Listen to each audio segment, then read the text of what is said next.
चतुर्भुज जगन्नाथ कंठ शोभित कौस्तुभा।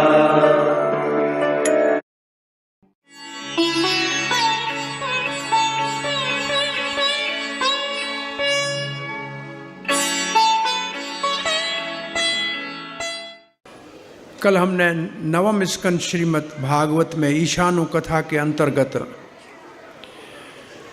सूर्य वंश के राजाओं और चंद्र वंश के राजाओं और उनकी महान कीर्ति का वर्णन सुना था। भगवान और भगवान के भक्तों की कथा सुनने से जो वासना का, कर्म की वासना का बीज हृदय में होता है ना, वो भी भुन जाता है, खत्म हो जाता है, समाप्त हो जाता है। तब असल में कृष्ण भक्ति प्रेम से करने का हमारा सौभाग्य बनता है।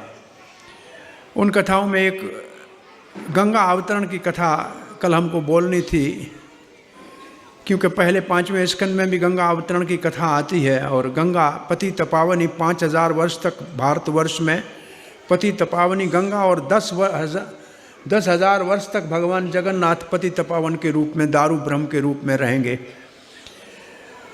तो सूर्यवंश में एक महाराज सगर हुए। उनके पुत्र अंशुमान और फिर अंजसमस, उनके अश्वमेध घोड़ा यज्ञ का चोरी हो गया और कपिल आश्रम में बांधा गया। 60,000 पुत्र उनके घोड़े को ढूंढते वहां गए। घोड़ा मिला, लेकिन कपिल देव के ऊपर कुपित हो गए कि इस भगवान के अवतार सिद्ध कपिल मुनि ने घोड़ा चुराया है। कपिल देव के ऊपर अपराधजनक दृष्टि से आगे बढ़े तो कपिल देव की दृष्टि उनके ऊपर पड़ी, वो भस्म हो गए, राख बन गए। घोड़ा भी नहीं मिला, पुत्र भी नहीं आए। तो सगर का पौत्र अंशुमान घोड़े को ढूंढ निकाला, कपिल देव को प्रार्थना की कि हमारे ताऊ यहाँ आए थे। बोला आए थे लेकिन अपने कर्म से भस्म हो गए हैं। बोला इनका उद्धार कैसे होगा? धरती के ऊपर अगर गंगा मैया आएगी तो इनका उद्धार होगा। अंशुमानी जी राज करके, राज को छोड़ के अपने बेटे दिलीप को राज दिया और तपस्या करने चले गए।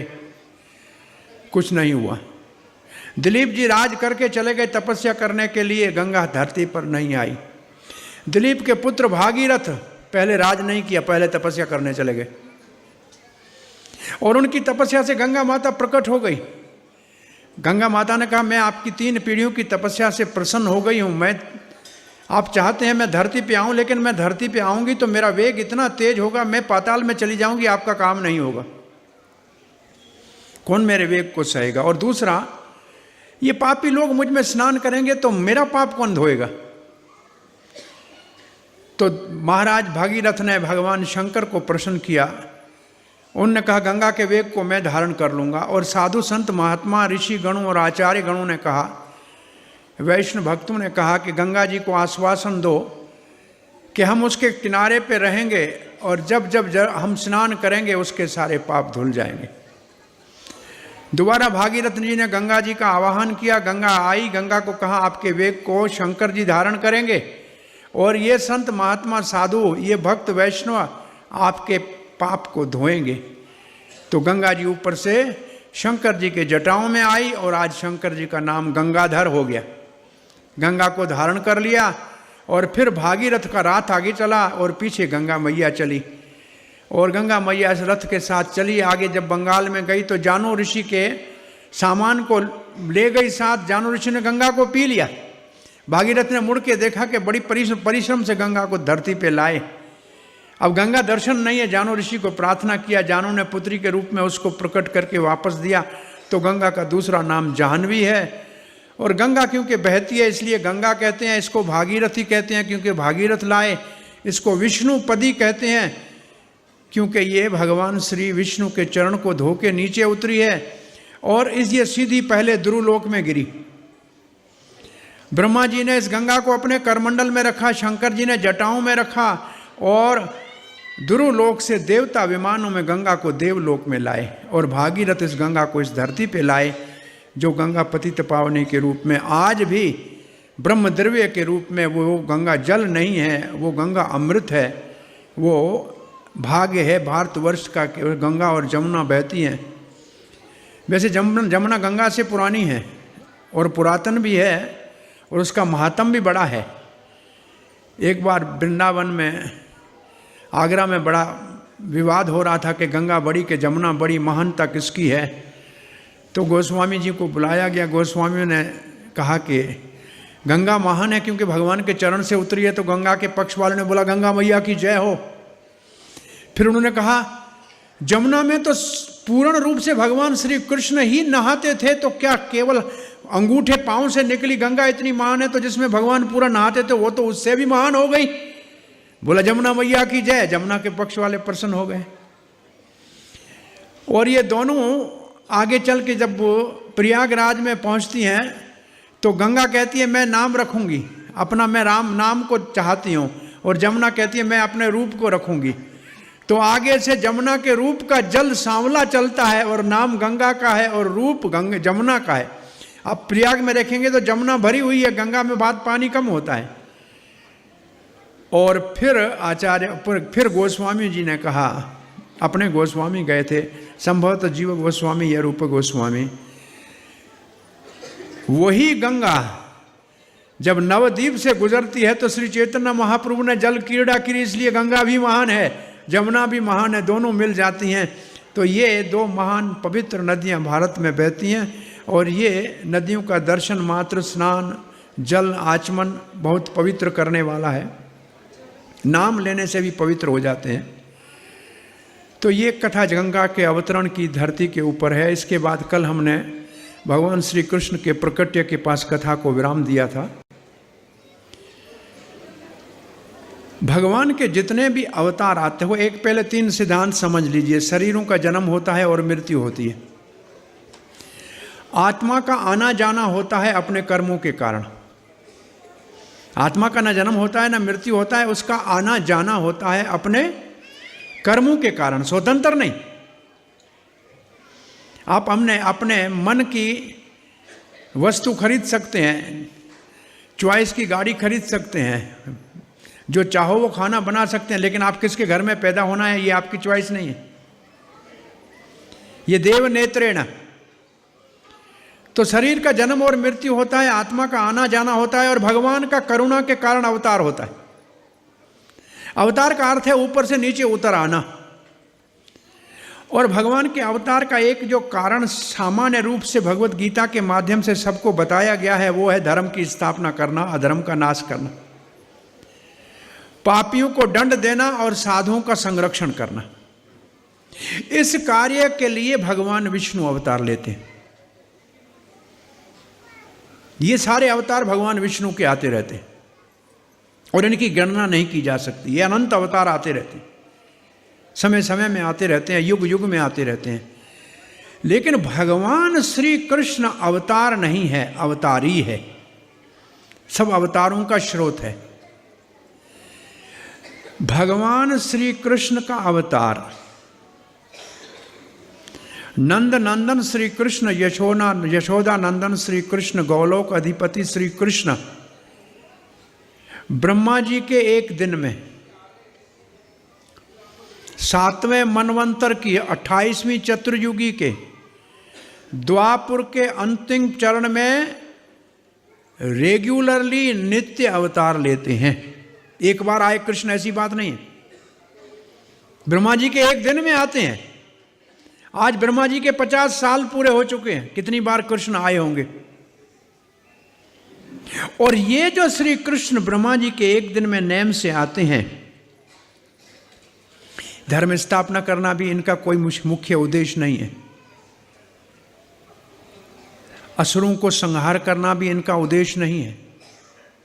ये केवल प्रेम का ही प्रदर्शन करने के लिए आते हैं, प्रेम का पाठ पढ़ाने के लिए आते हैं।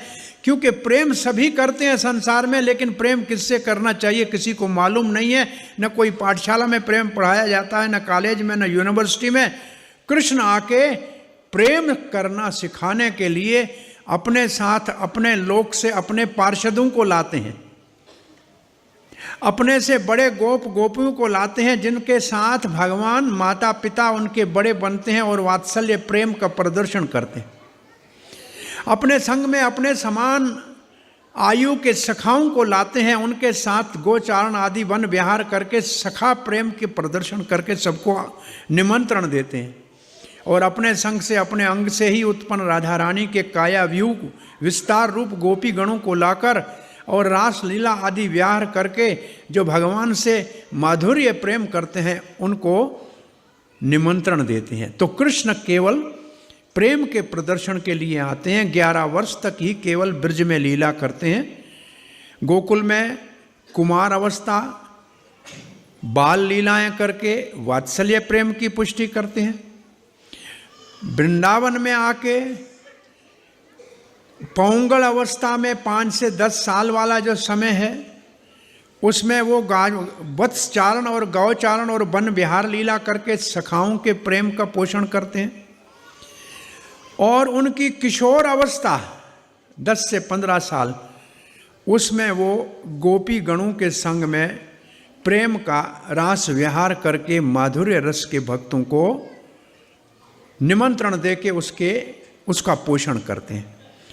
लेकिन ये 15 साल सामान्य बच्चा जो 5 साल का होता है, कृष्ण 3.5 साल का 5 साल जितना लगता है, इसलिए रहते 11 साल ही हैं केवल ब्रज में। उसके बाद 17 साल मथुरा में रहते हैं और शेष 90 साल से ज़्यादा कुछ समय उनका द्वारका में निवास होता है। लेकिन ये श्री कृष्ण जो स्वयं भगवान है, नंद नंदन स्वयं भगवान श्री कृष्ण, जिनकी 4 विशेषताएं हैं।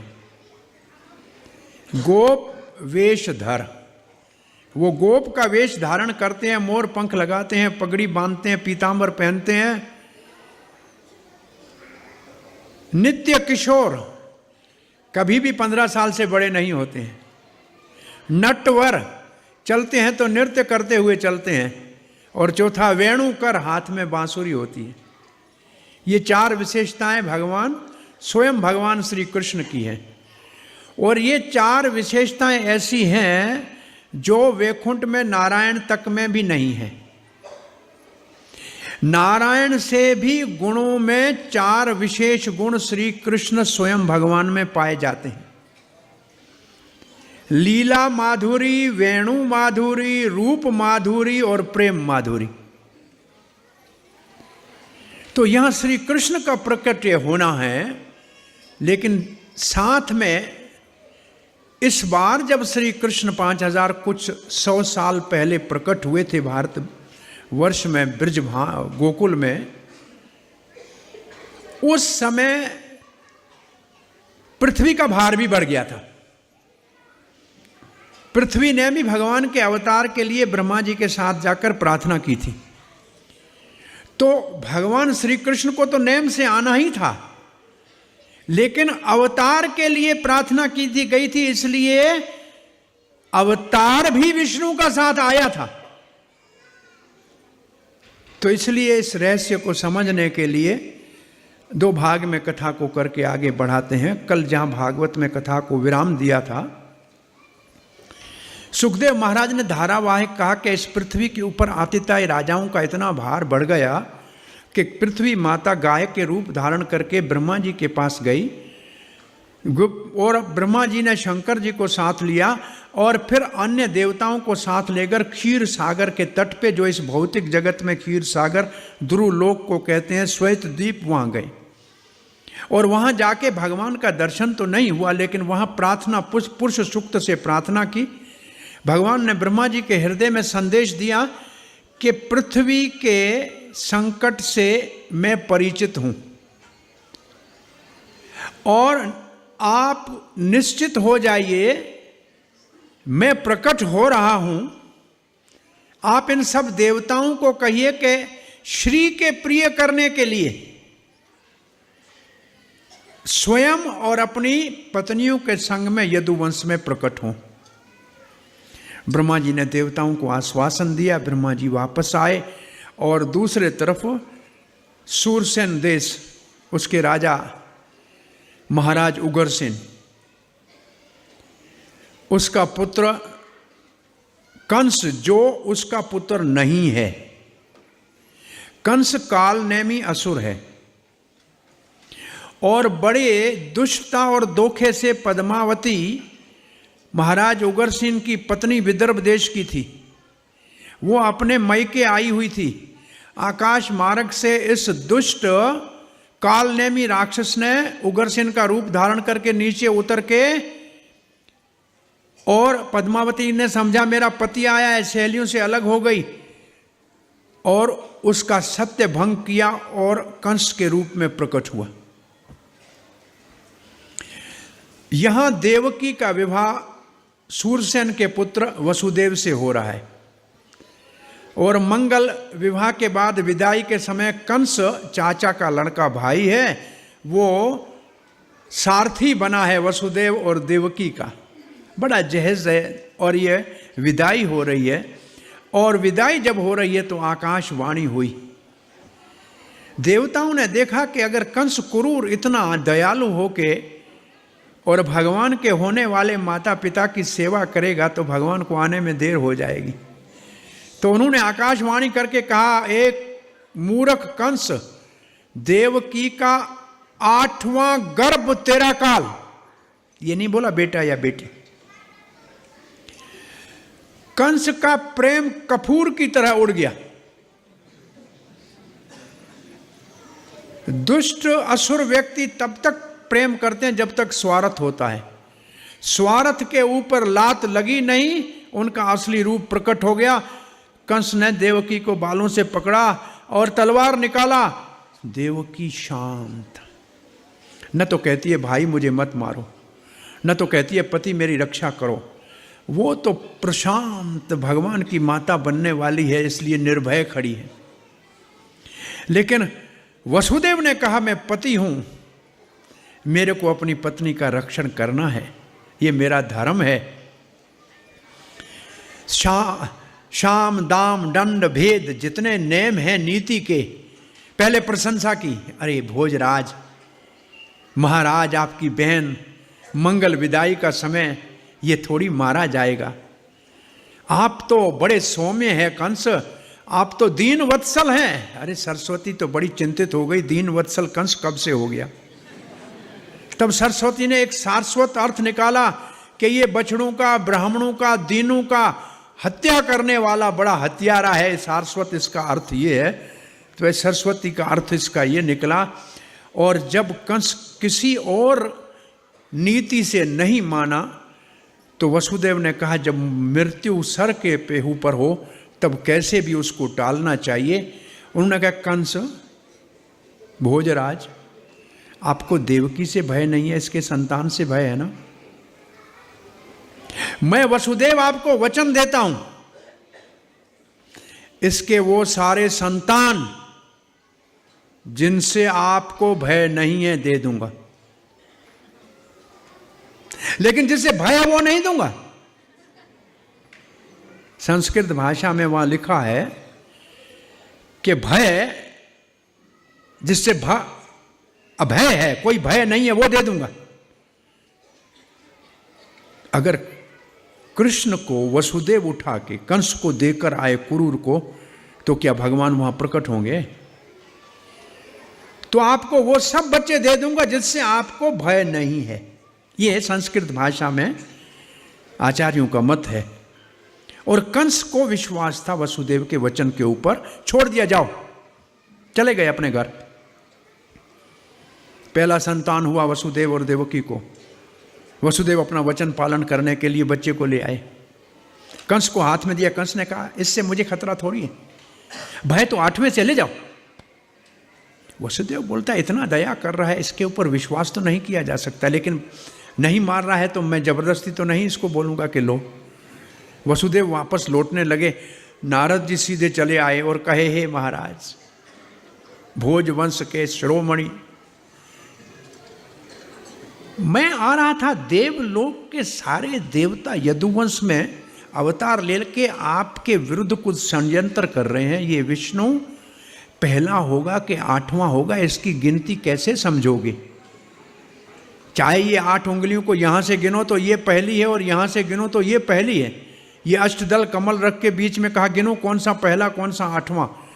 आप धोखा मत खाओ। तो क्या नारद जी वसुदेव के बच्चों को मरवाना चाहता है? नहीं, नारद जी जानता है कि जो होने वाला है वो ऐसे ही होगा। वो सत्य को जानता है, हम नहीं जानते हैं। और कंस का मन बदल गया। वसुदेव और देवकी को कारागार में डाल के उस बच्चे को पत्थर के ऊपर देवकी के सामने पटका और मार दिया, और 5 और बच्चों को भी ऐसे मारा। 6 बच्चों को मार दिया। इनको कहते हैं षड्गर्भ। ये 6 बच्चे कौन थे? ये 6 बच्चे मरीचि के पुत्र थे। ब्रह्मा जी के ऊपर हंसे थे और असुर बनने का श्राप मिला था। ये हिरण्याकश के पास पैदा हुए और तपस्या कर रहे थे। हिरण्याकश ने कहा तुम्हारे बाप के हाथों मारे जाओगे, और ये काल नेमि के पुत्र थे और कंस के हाथों मरने थे। और ये नारद जानता था, इसलिए इन 6 का वध कंस ने कर दिया। अपने बेटों को काल नेमि ने मारा। ये 6 बच्चे द्वारका लीला में एक दिन कृष्ण बलराम माता देवकी को प्रणाम करने जाते हैं। माँ कहती है बेटा आपने अपने गुरुदेव का बहुत पुराने जमाने में मरा हुआ पुत्र वापस ला के दिया था। मेरे 6 पुत्र मेरे सामने कंस ने दूध पिलाने से पहले ही मार दिए। मैं अपने बेटों को देखना चाहती हूँ। हाँ माँ। दोनों भाई सूतल लोक में चले गए। बलि महाराज ने बहुत सम्मान किया और आदरपूर्वक पूछा क्या सेवा करूं? बोला ये 6 बच्चे जो आपके पास हैं ये मेरी माँ देखना चाहती है। उन 6 बच्चों को कृष्ण बलराम वापस लाए।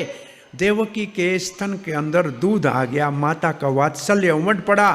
कृष्ण का प्रसाद का दूध पिया। ये 6 वापस देवता बने, असुर योनि से मुक्त हुए। और आचार्य गण लिखते हैं कि भक्ति रूपा देवकी 6 दोष काम क्रोध लोभ मोह मद मत्सर और कंस रूप भय, जब ये 6 नाश होते हैं तब भगवान का प्रकट्य होता है। हमारे हृदय में भगवान का प्रकट्य होगा जब ये दोष निवारण होगा। और इसके बाद 7वें गर्भ के रूप में भगवान के लिए आसन बनाने के लिए अनंत शेष बलराम जी देवकी के उदर में प्रविष्ट हुए। क्योंकि भगवान आएंगे तो उनके लिए आसन की आवश्यकता है, स्थान की शुद्धि करनी है। वो आए और उस वक्त भगवान श्री कृष्ण गोलोक धाम में बैठे हैं। उन्होंने देवी का आवाहन किया और देवी हाथ जोड़ के खड़ी हो गई। कहा देवी भद्रे, देवकी के उदर में जो बालक इस वक्त गया है वो रोहिणी का नित्य सुत है, मेरा धाम है। मम माम धामकम, रोहिणी का नित्य सुत है। उसको खींचकर रोहिणी के उदर में स्थापित कर दो। देवी ने कहा एक गर्भ से दूसरे गर्भ में बालक को? भद्रे, निश्चित रूप से मंगल कार्य आपके हाथों से होगा। और क्योंकि आपको उसको खींच के ले जाएंगी इसलिए उसका नाम संकृष्ण होगा। क्योंकि वो 2 कुलों को जोड़ेगा, सेतु बन के रहेगा। 2 कुलों के बीच में, यदु कुल के बीच में और नंद बाबा के कुल के बीच में सेतु बनेगा, इसलिए संकृष्ण कहेंगे। और वो भक्तों को खींच खींच कर भगवान के चरणों में ले आएंगे, इसलिए भी उसको संकृष्ण कहेंगे। और वो बड़े बलशाली होंगे, इसलिए उसको बलभद्र कहेंगे। उनका बल सबका कल्याण करेगा और सबको आनंद देंगे, इसलिए उसका नाम राम भी होगा। भगवान ने बलराम जी से जन्म से पहले उसका नामकरण कर दिया। और बड़े भाई के रूप में आज बलराम आ रहे थे, क्योंकि छोटा लक्ष्मण बन के बहुत सी बातें राम जी की उनको पसंद नहीं थी। इस बार कहा बड़ा भाई बन के जाऊंगा। तो भगवान ने कहा बड़ा जा है, बन के तो जा रहा है।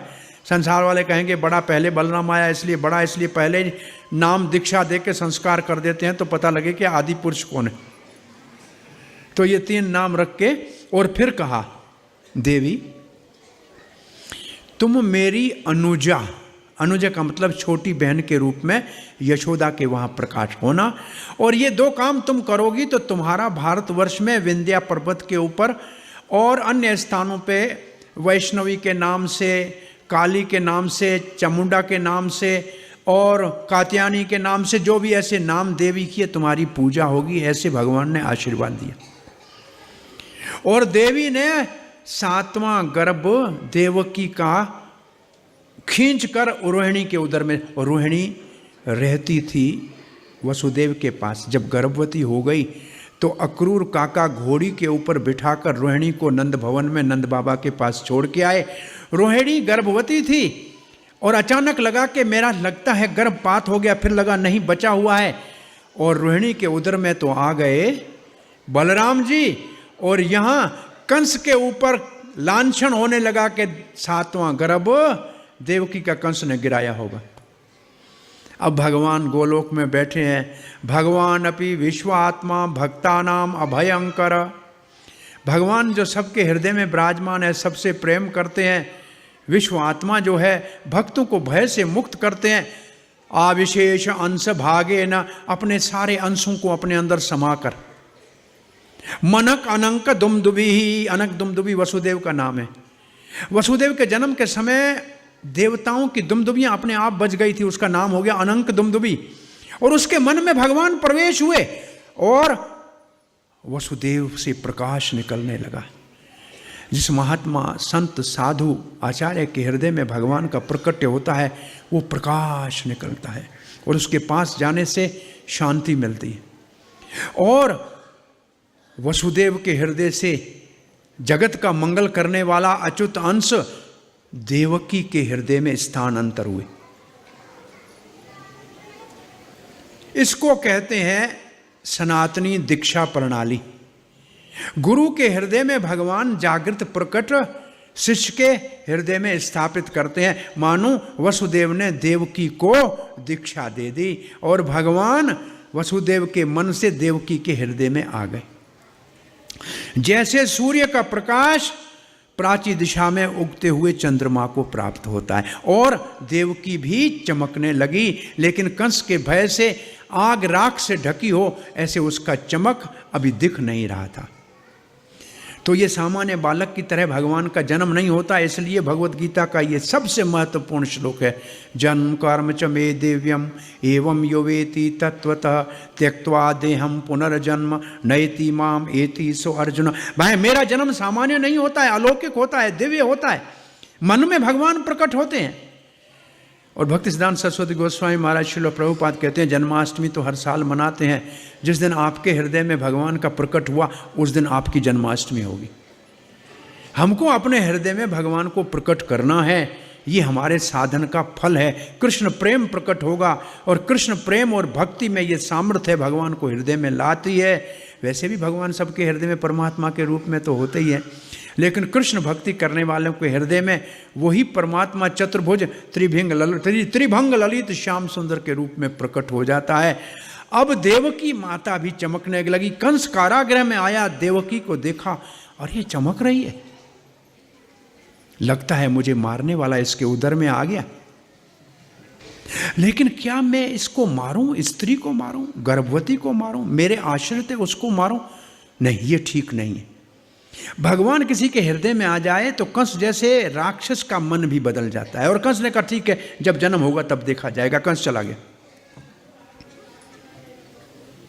और इस तरफ अब ये 8वां देवकी के हृदय में भगवान, और उधर में तो ऐसे वायु भर रही है जैसे देवकी गर्भवती हो रही है। इस तरफ की कथा यहां रखते हैं।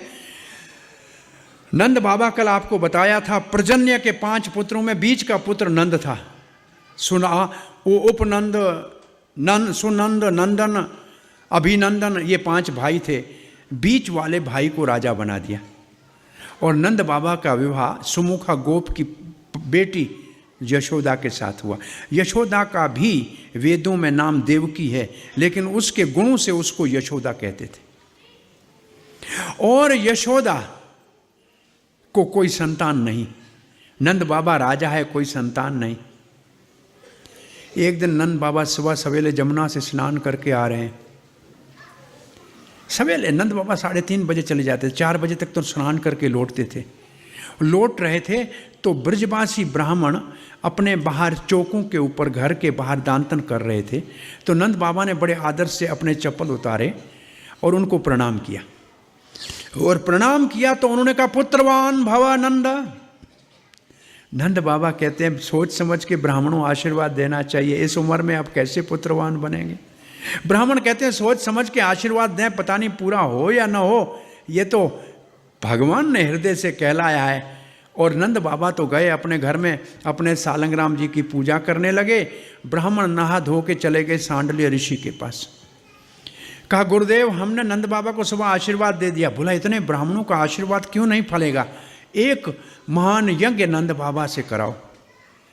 18 अक्षर गोपाल मंत्र का 18 लाख का या 18 करोड़ का जप किया जाएगा और एक महान यज्ञ होना लगा। जमुना जी के किनारे महायज्ञ हो गया। ये ब्राह्मण द्वापर युग के 18 अक्षर गोपाल मंत्र का जप करने लगे। और जब पूर्ण आहुति का समय हुआ, दशांश पूर्ण आहुति का समय हुआ, आकाश से नीला प्रकाश नीचे उतरा। सबने देखा नील कमल जैसा कोई चीज़ नंद बाबा के हृदय में प्रवेश हुआ और नंद बाबा आश्चर्यचकित है सबके देखते देखते।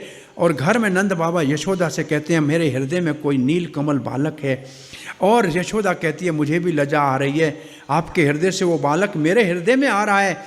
और उस वक्त पूर्णमासी मधुमंगल को लेकर उज्जैन से अवंतिका से आज ब्रज में आई है। और उसने कहा नंद यशोदा तुम्हारे घर में बालक होगा। सबने कहा हे योगिनी, हे पूर्णमासी, आपके मुंह में घी और मिश्री, आपको यहाँ झूपड़ा बना देते हैं, कुटिया बना देते हैं, आप यहाँ रह जाओ। अब समय बीता है। सुबह सवेरे नंद बाबा पूजा कर रहे हैं अपने सालंगराम की, आंखों में आंसू आ रहे हैं, पूजा बीच में रुकी हुई है। यशोदा कहती है क्या बात है, आप पूजा में ध्यान नहीं दे रहे हैं। बोला यशोदा क्या बोलूं, मेरे को छोटा सा नीला बालक नील कमल आपकी गोद में आपका दूध पीता हुआ दिख रहा है। यशोदा कहती है लज्जा मुझे आती है, मुझे ऐसा बालक आपकी गोद में खेलता हुआ दिख रहा है। अब दोनों को ये सौपन जैसे आया हो और दोनों ने कहा कि गुरु से पूछें। तब तक सांडल ऋषि आया। सांडल ऋषि को कहा कि हम दोनों को ऐसा सुबह सुबह विचार आ रहा है। सांडल ने कहा आज रात को 12 बजे तक आपके घर में बालक का प्रकट्य होना है। तो यहाँ नंद भवन में पहले ही नंदो 5 भाइयों की एक बहन सुनंदा थी। अब सुनंदा बहन को निमंत्रण भेजा गया कि लेके आओ, बुआ घर में आएगी, घर में बालक होने वाला है देखने के लिए। सुनंदा वहाँ से बैलगाड़ी में चढ़ के संभल के आई, सब घर का सामान संभाला, प्रसव का सब सामान तैयार है। यहाँ यशोदा के यहाँ भी बालक होने का संकेत है, समय हो रहा है। और उस तरफ भी अब देवता सारे चलते हैं वापस, कहाँ, मथुरा में।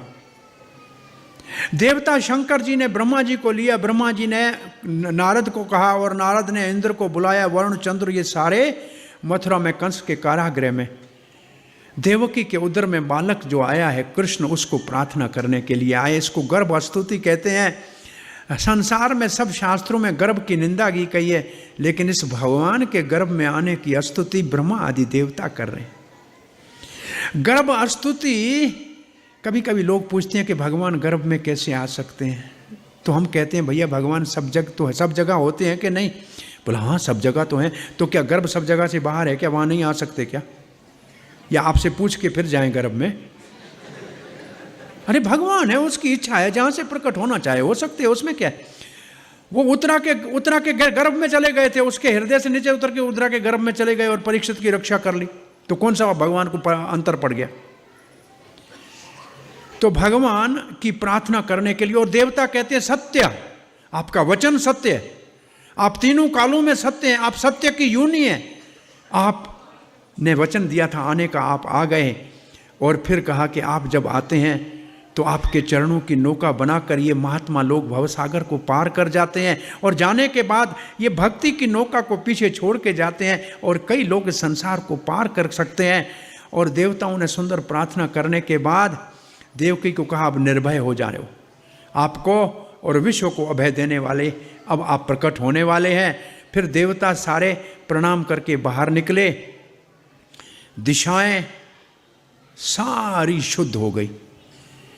देवकी को प्राची दिशा से उपमा दी गई है। दिशाओं ने बोला हम श्री कृष्ण की मौसी बनने वाली हैं, क्योंकि वो हमारी बहन है। और आकाश, महीना कौन सा है, 7वां मनवंतर है, 28वीं चतुर्युगी है ये मनवंतर जिसमें हम रह रहे हैं। 28वीं चतुर्युगी है, द्वापुर का अंतिम चरण है, भाद्रपाद का महीना है, पहले श्रावण का महीना आता है। श्रावण आता है ना, इसका मतलब है श्रवण करो। श्रवण करोगे तो आपके जीवन में भद्र होगा, और भद्र होगा तो भगवान श्री कृष्ण प्रकट होगा। तो श्रावण के बाद भाद्रपाद का महीना है, और भाद्रे के महीने में बरसात, आकाश में बादल होते हैं, लेकिन आज आकाश में तारे चमक रहे हैं, आकाश साफ हो गया है। भाद्रपाद में भी अष्टमी, और वो भी कौन सी? अंधेरी। भगवान कहते हैं अंधेरा सब जगह चला गया है, तो मैं प्रकाश, अंधकार को प्रकाश में परिवर्तित करने के लिए, अज्ञान को ज्ञान में परिवर्तित करने के लिए, अपनी भक्ति का विधान करने के लिए जा रहा हूं। अष्टमी की तिथि है, भाद्रपाद का महीना है, बुध का वार है, और ब्रह्मा जी के जन्म का ब्रह्मा जी की पत्नी के नाम, अजन्मा की पत्नी की नाम, और उसका नाम है रोहिणी, और रोहिणी का नक्षत्र, रोहिणी नक्षत्र है। भगवान के प्रकटे का समय मथुरा के कारागार में रोहिणी नक्षत्र के दूसरे चरण में, एक नक्षत्र के 4 चरण होते हैं, दूसरे चरण में इसलिए नाम है वह वासुदेव कृष्ण। और नंद भवन में तीसरे चरण में रोहिणी नक्षत्र के विहारी, रास विहारी, थोड़ा एक चरण का अंतर है सिर्फ। दिशाएं शुद्ध हो गई, पृथ्वी पत्नी है भगवान की, दुल्हन की तरह 6 ऋतुओं के पुष्पों से सुसर्जित हो गई। और नदियों ने कहा कि जमुना भगवान की पटरानी बनेगी, कालिंदी चौथी, हम भगवान की सालियां, बरसात की मौसम में मिट्टी वाला पानी नहीं, आज वो स्वच्छ होके बहने लगी। ब्राह्मणों की अग्नियों की ज्योति अपने आप जलने लगी, काले किन्नर और सुंदर गंधर्व नृत्य करने लगे, सिद्ध और चारण गाने लगे, भेदभाव समाप्त हो गया। आकाश ने कहा, कई बार हमने समुद्र को कहा तुम्हारे अंदर सोए हुए भगवान विष्णु का दर्शन करा दो, और समुद्र ने हर बार कहा पहले खारे पानी को मीठा करो, परोपकार करो, फिर दर्शन कराएंगे। आज आकाश बड़े खुश है, बादल बड़े खुश हैं। बादलों ने कहा आज जो ये आ रहा है इसका नाम होगा श्याम, घन श्याम, हमारा नाम इसके साथ जुड़ेगा। आज बहुत बादल प्रसन्न आकाश में अब आने को तैयार हुए हैं। उस वक्त वसुदेव ने अचानक देखा कि चतुर्भुज एक बालक खड़ा है। अद्भुत बालकम चतुर्भुजम शंख चक्र गदा पद्म हस्तम, किरीट मुकुट पहना हुआ अद्भुत बालक को देखा। वसुदेव ने प्रणाम किया और कहा आपका न आद है न अंत है, और आप सब सर्वत्र हैं।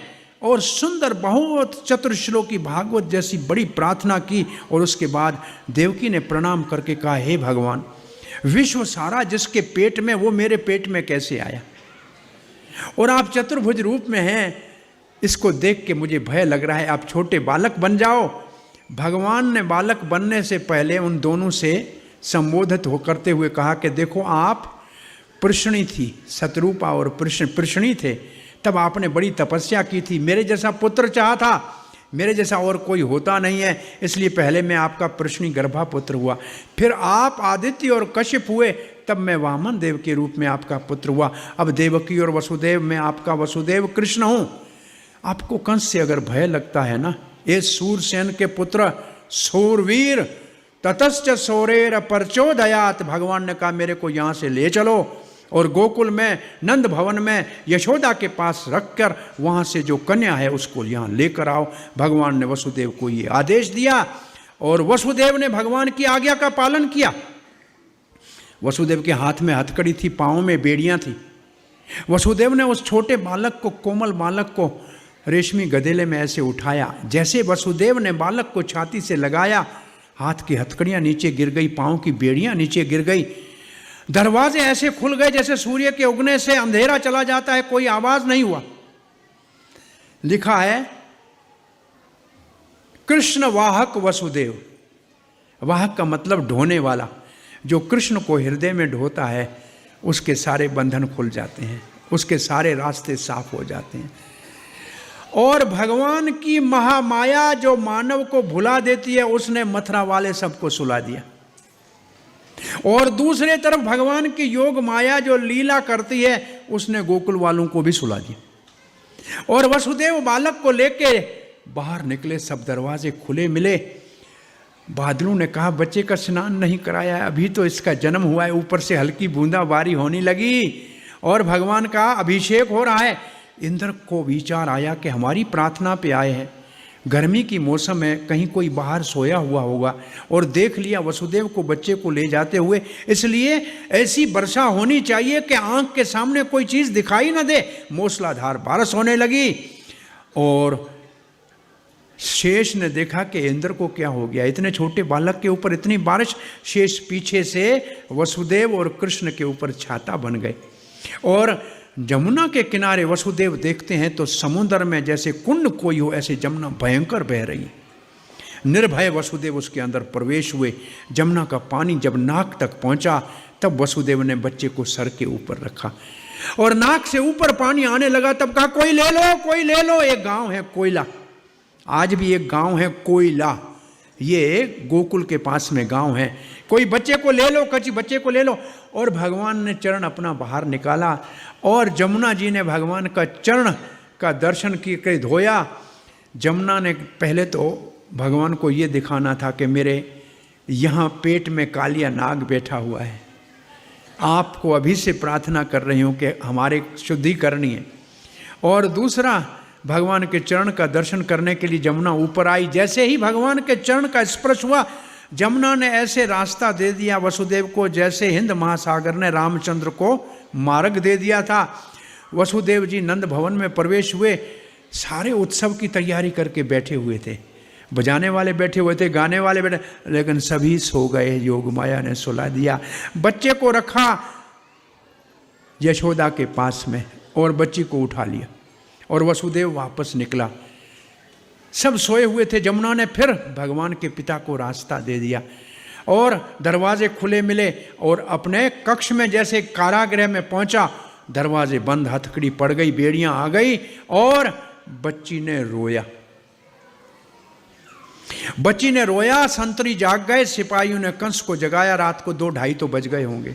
12 बजे भगवान का प्रकट्य हुआ। मध्य रात्रि को गए गोकुल, वापस आए। कंस को नींद नहीं थी, कंस के बाल बिखरे हुए थे और कंस वहाँ से आया है और आते ही देवकी के हाथ से छीनना चाहा लड़की को। देवकी ने कहा अपने पुत्र तो बलिदान दे दिए, ये तो यशोदा की पुत्री है, मुझे इसकी रक्षा करनी चाहिए।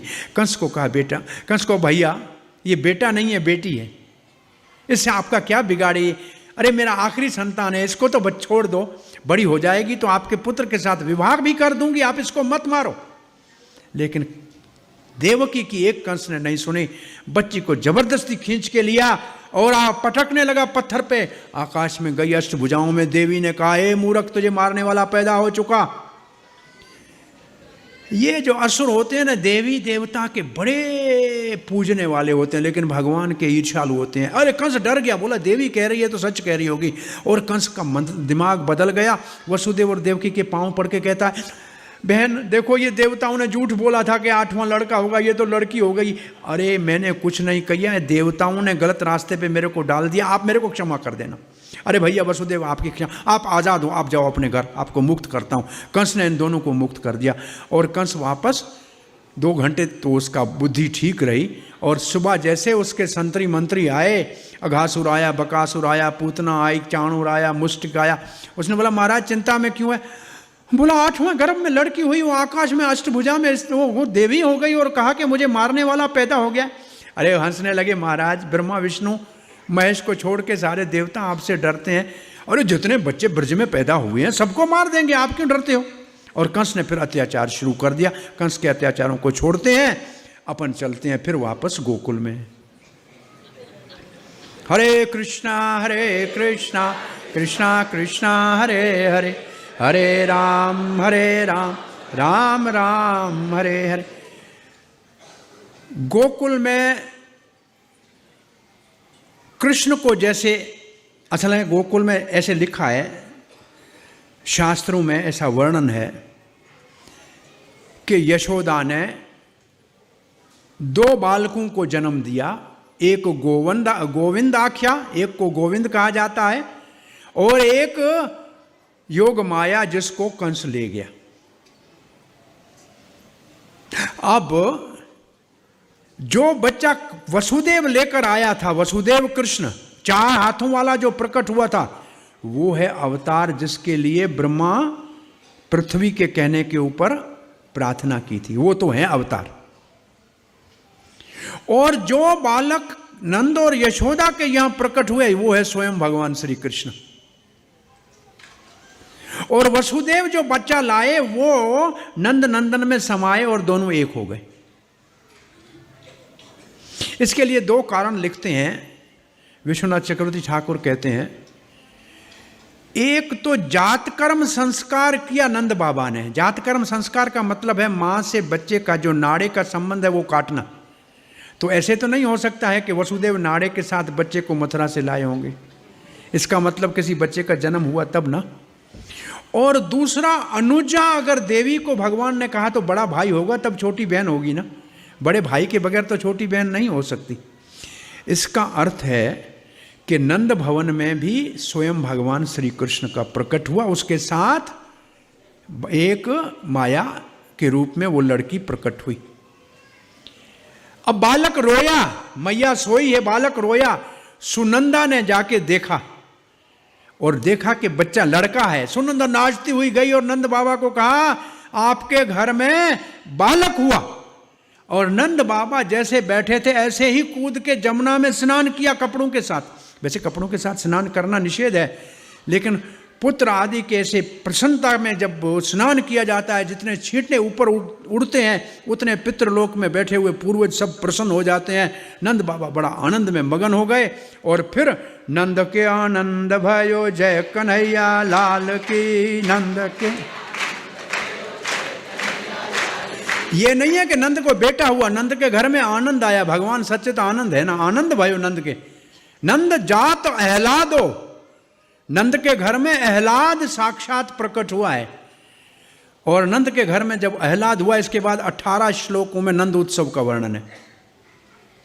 दूसरे दिन 18 श्लोकों में बड़ा सुंदर नंद उत्सव का ऐसा वर्णन है। पहले तो ग्वाल बालों ने कहा आज गैया चराने नहीं, सारी गैया लेके नंद भवन में चलेंगे, क्योंकि आज एक और गोप आ गया गैया चुराने वाला हमारा साथी। पहले तो गैया नंद भवन में आके पहुंची। फिर गोपू ने जो नए वस्त्र पहना के रखे, बना के रखे थे, और नंद को पुत्र नहीं है, जब होगा हमारे राजा को पुत्र तब पहनेंगे। आज पेटियों से नए वस्त्र पहने हैं और रेशमी पहने हैं, काजल वाजल लगाया है, ये गोप डंडा हाथ में उठाया है और नंद भवन में बधाई देने को आए हैं। और फिर गोपियाँ सज धज के और पंचरंगी साड़ी पहन के, और वो क्या पंचरंगी क्या कहते हैं ये पहनते हैं, ब्रज की गरारा जैसा होता है, क्या कहते हैं उसको, गोपी ड्रेस जैसा, गोपी ड्रेस आजकल का उस नाम है उसका। बड़ी सुंदर सज धज के, हाथ में थाल, उसके अंदर तिल और हल्दी और ये नजर उतारने का सामान लिया है। और नंद भवन में यशोदा को बधाई देने आई। यशोदा कन्हैया को छुपा रही, अरे कन्हैया का दर्शन करने आई है, नहीं नजर न लग जाए। अरे हमारे थाल में देखो नजर उतारने का सामान लाई है, चिर जिए ये बच्चा आपका, चिर जिए ब्रज का राजा बने। वो गोपियों ने कृष्ण को पहली बार देखा तो अपना हृदय कृष्ण को दे दिया। कृष्ण प्रेम में मदमस्त हैं। और इसके बाद दही कांदो उत्सव, दही कांदो उत्सव नंद भवन में हो रहा है। दही कांदो उत्सव का मतलब है जितना दही उतना दूध उतना घी, और उसके अंदर केसर आदि मिला के उसको घोटते हैं। और उस दही कांदो उत्सव की शुरुआत कैसे होनी चाहिए? वृषभानु महाराज अपने समाज के साथ कीर्ति मैया के सर के ऊपर मटका लेकर, और जब नंद भवन में आए तो कीर्ति मैया मटका लेके सर के ऊपर खड़ी है दही कांदा का, और नंद बाबा ने अपनी लाठी उठाई और घुमा के दे मारा उस मटके को, मटका फूटा, और फिर सबने एक दूसरे के ऊपर दही और दूध और मक्खन ऐसा फेंका कि नंद भवन सारा दूध का सागर बन गया। बोला नंद भवन में आज दूसरा दूध सागर का मंथन हो रहा है। तब सब गोपू ने कहा नंद बाबा अब तुम लज्जा छोड़ो, आज तुमको नाचना पड़ेगा। सबको बीच में खड़ा किया नंद बाबा को, और बड़ा एक पटका उसके कमर में बांधा, एक तरफ बरसाना वाले और एक तरफ नंदगांव वाले, अभी तक तो एक तरफ वरावल वाले और एक तरफ गोकुल वाले हैं, और ऐसे घुमाने लगे नंद बाबा फिरनी की तरह। आज मंदराचल, वहाँ तो पर्वत पत्थर था, यहाँ साक्षात नंद है। वहाँ तो विष निकला था समुद्र में, यहाँ तो जात अहलाद, यहाँ तो साक्षात कृष्ण आनंद निकला है। तो नंद भवन में तो एक बहुत बड़ा समुद्र मंथन हो रहा है, और दूध दही की धारा ऐसे बह रही है कि जमुना से दूध की धारा प्रयाग तक जाके पहुंची। इतना दूध था, इतना दही था, और ऐसे मक्खन एक दूसरे के ऊपर मार रहे हैं। 125 साल की एक बुढ़िया, दांत नहीं कुछ भी, नंद बाबा के भी जन्म उत्सव में आई थी। कहती है ऐसा जन्म उत्सव आज तक नहीं देखा। तब तक एक ग्वाल ने मक्खन का गोला फेंका, आप मैया मक्खन को निकल गई। बोला यहां कोई भूखा नहीं। बड़ा सुंदर। और सारे देवता नंद उत्सव को देखने के लिए आए। शंकर जी अपने बैल के ऊपर चढ़ के ब्राह्मण के रूप में आए। नंद बाबा गाय दे रहे, 20 लाख गाय। शंकर जी पूछ पकड़ के, बैल को पकड़ के खड़े हो गए, कहीं मेरा ये बैल न दान कर दे। और मैया पार्वती ने गणेश को छाती से लगा दिया था, ये छोटे हाथी दे रहा है, बड़े हाथी दे रहा है, कहीं हाथी का बच्चा। हाँ, हाथी दिया, घोड़े दीना और दीनी पालकी। हाँ, हाथी दिया, घोड़े दिया, पालकी दिया, छोटन को, बड़न को, हाँ छोटों को दिया क्या लड्डू, और बड़ों को लापसी दिया, हलवा दिया, दांत नहीं थे ना। तो नंद के उत्सव में तो कहते हैं कि लक्ष्मी ब्रज में क्रीड़ा करने लगी। इसका अर्थ यह है कि नंद बाबा का नाम है महामना, बड़ी उदारता से दान कर रहा था। गाय ले जाओ, सोना ले जाओ, चांदी ले जाओ। एक आदमी चांदी ले जा रहा था, दूसरे ने कहा अरे क्या लिया है? बोला चांदी, नंद भवन से चांदी सोना मिला, और चांदी उधर फेंक दिया। चला गया नंद भवन में, सोना उठाया, अरे सोना लाए, उधर हीरा मोती सोना। नंद जा रहे ब्रज में, जहां देखो कहीं सोना, कहीं चांदी, कहीं हीरा, कहीं मोता। वो लक्ष्मी की क्रीड़ा स्थली बन गई। वैसे भगवान श्री चैतन्य महाप्रभु के प्रकट्य के बाद उनके पिताजी कहते हैं, मिश्रा जी कहते हैं कि जब से ये श्री कृष्ण चैतन्य प्रकट हुए हैं, किसी वस्तु का अभाव नहीं है, सब चीज़ें अपने आप यहाँ प्रकट हो रही हैं। तो भगवान आते हैं तो लक्ष्मी तो वहाँ सेवा करने के लिए अपने आप प्रकट हो जाती है। और जैसे नंद उत्सव पूरा हुआ है, नंद बाबा को चिंता हुई कि कंस का कर चुकाना चाहिए। बैलगाड़ियों के ऊपर दूध दही मटका भर के और मथुरा के लिए रवाने हुए हैं, और बाकी नौजवानों को गोकुल की रक्षा के लिए छोड़ा है।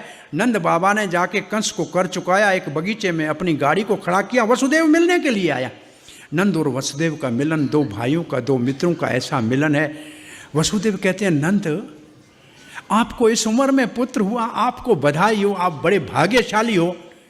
और नंद बाबा कहता है वसुदेव आप हमारे भाई, हमारे मित्र, इतना संकट आपने सहा, हम आपके दुख में कभी आपकी सहायता न कर पाए, इस बात का हमको दुख है।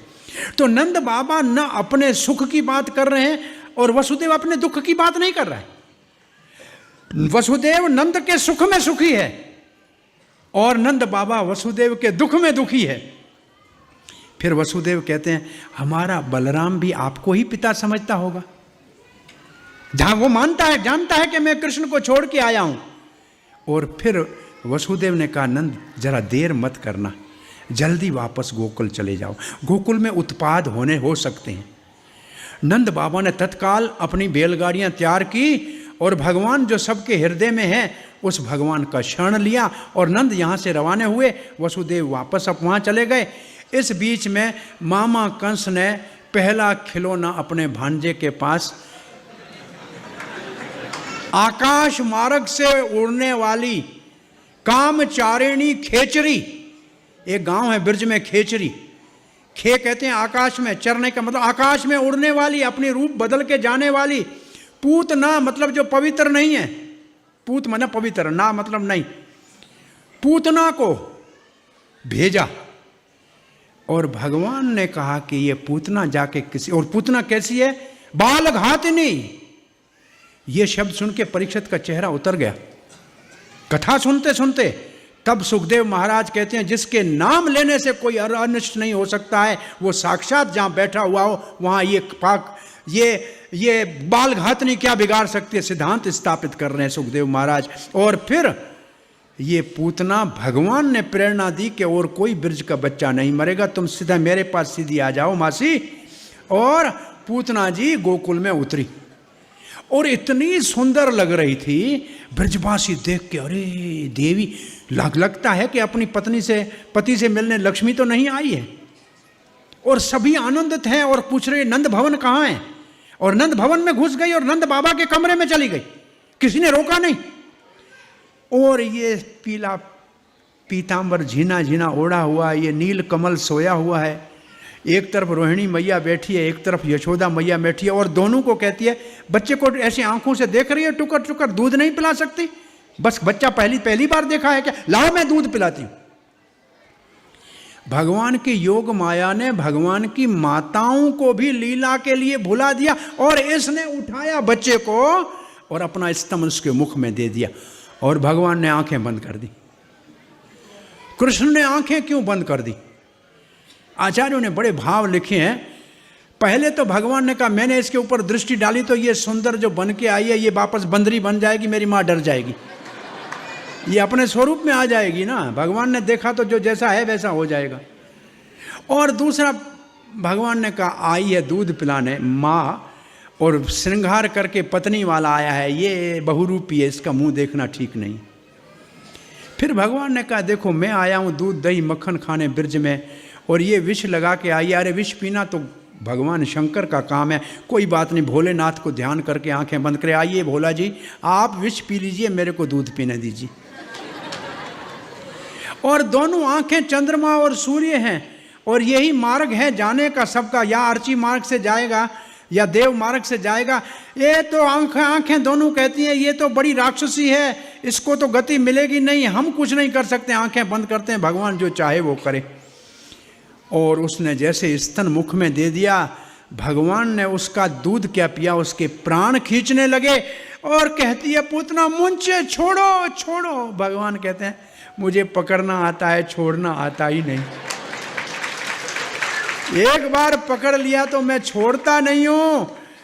और उसको पीड़ा हुई और भगवान ने प्रेरणा दी कि यहां से भाग। बोला क्यों? बोला अब तुम गिरेगी तो अपने रूप में आएगी, और ये नंद भवन मुझे नहीं गिराना है, सीधी यहां से भागती हुई वहां चल जहां कंस का 12 कोस का सुंदर फल वाला बगीचा है। जब वहां पहुंची तो पूतना का प्राण निकला, धड़ाम से नीचे गिरी, और गिरते ही 12 कोस की बड़ी राक्षसी बन गई। और भगवान वो स्तन उनका एक चट्टान की तरह उसके ऊपर बैठे हुए हैं। और ब्रजवासी कहते हैं उसकी अलकें अलीगढ़ में गिरी और हाथ हथरस में गिरे। ये हथरस और अलीगढ़ ब्रज के चारों ओर गांव है, इतनी बड़ी भयानक हो गई। और यहाँ माँ यशोदा तो मूर्छित हो गई, रोहिणी मूर्छित हो गई, बाकी गोपियां दौड़ी उसके पीछे। पूतना कैसे? वहां जाके देखें ये तो बड़ा दो जैसे नदी के तट हो ऐसी उसके दोनों जांघें पड़ी है, और उसकी नासिकाएं गुफा जैसे कोई पर्वत की गुफाएं हैं, उसके दांत जैसे कोई पर्वत की श्रृंखला है, और स्तन पर्वत की चोटी उसके पास में बाल खेल रहा है।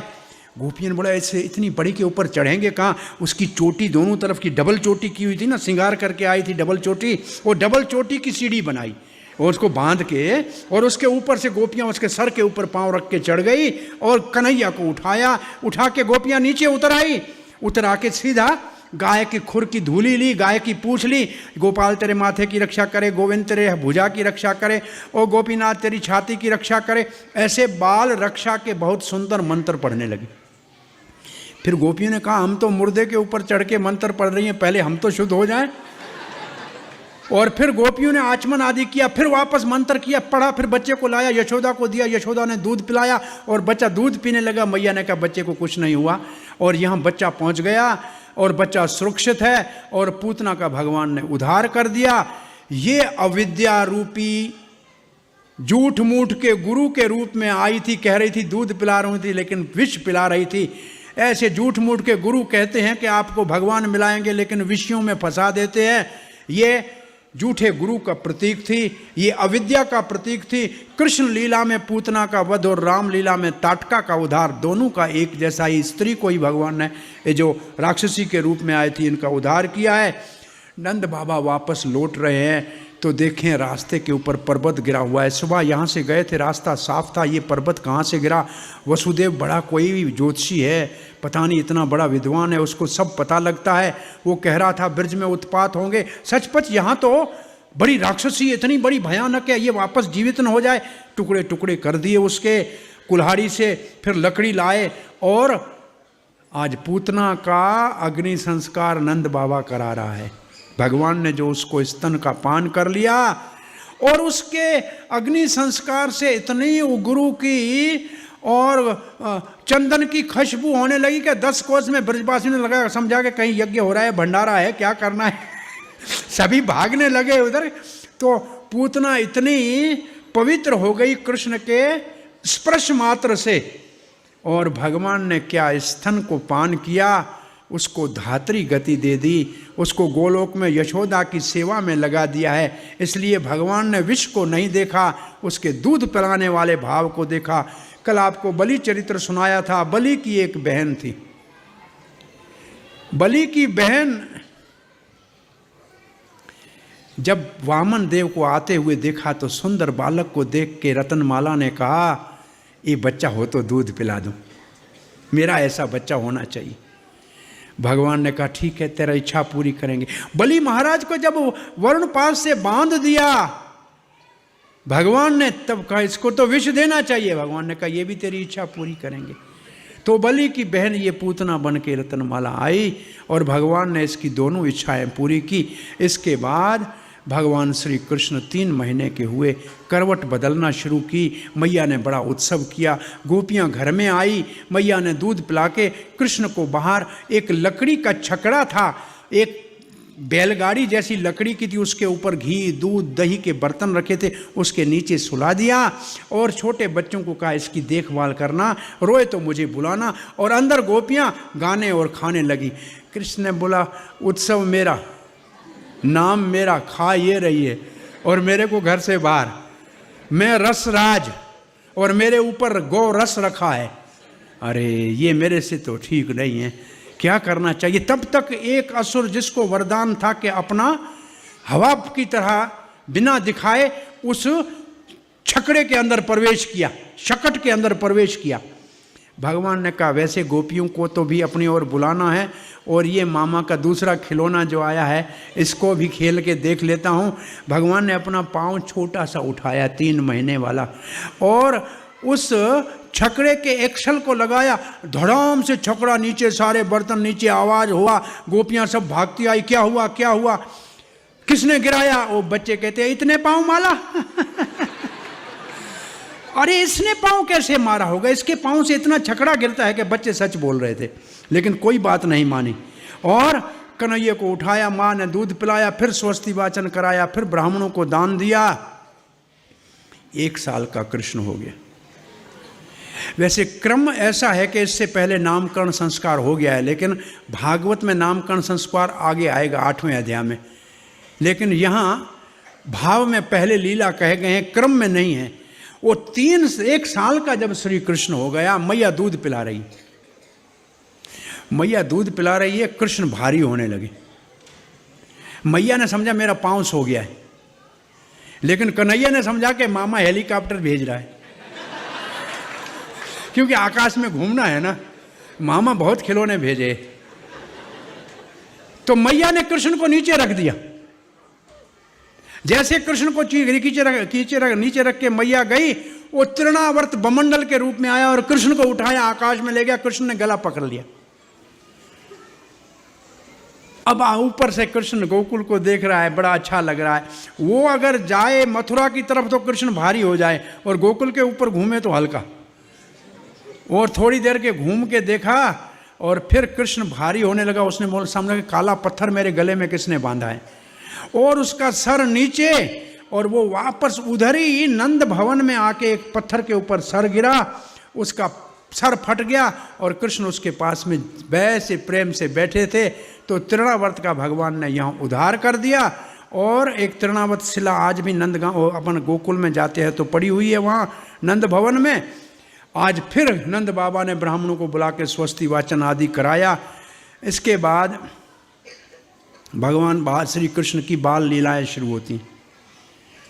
और बाल लीलाएं शुरू जो होती हैं उन शुरू बाल लीलाओं में पहले तो भगवान का घुटनों के भर रेंगना शुरू होता है, और फिर पाँव में जो बांधे हुए घुंघरू हैं, जो पायल है, उसका आवाज़ सुन के उसका आनंद लेते हैं।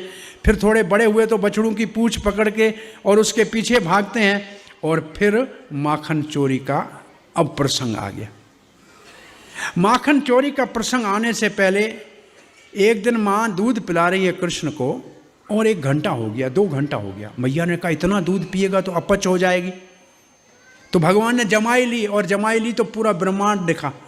अरे मैया तू क्या समझती है, तेरे दूध से मेरा अपच होगा? पूरा ब्रह्मांड मेरे पेट में पड़ा है, कितना भी पिएगा क्या होगा, पूरी दुनिया अंदर है। और फिर मैया ने अब तो रूप तो दिखा दिया भगवान ने, अब नाम भी तो होना चाहिए ना। तो असल में नामकरण संस्कार पहले होता है, फिर माखन चोरी शुरू होती है। नामकरण संस्कार का प्रसंग है।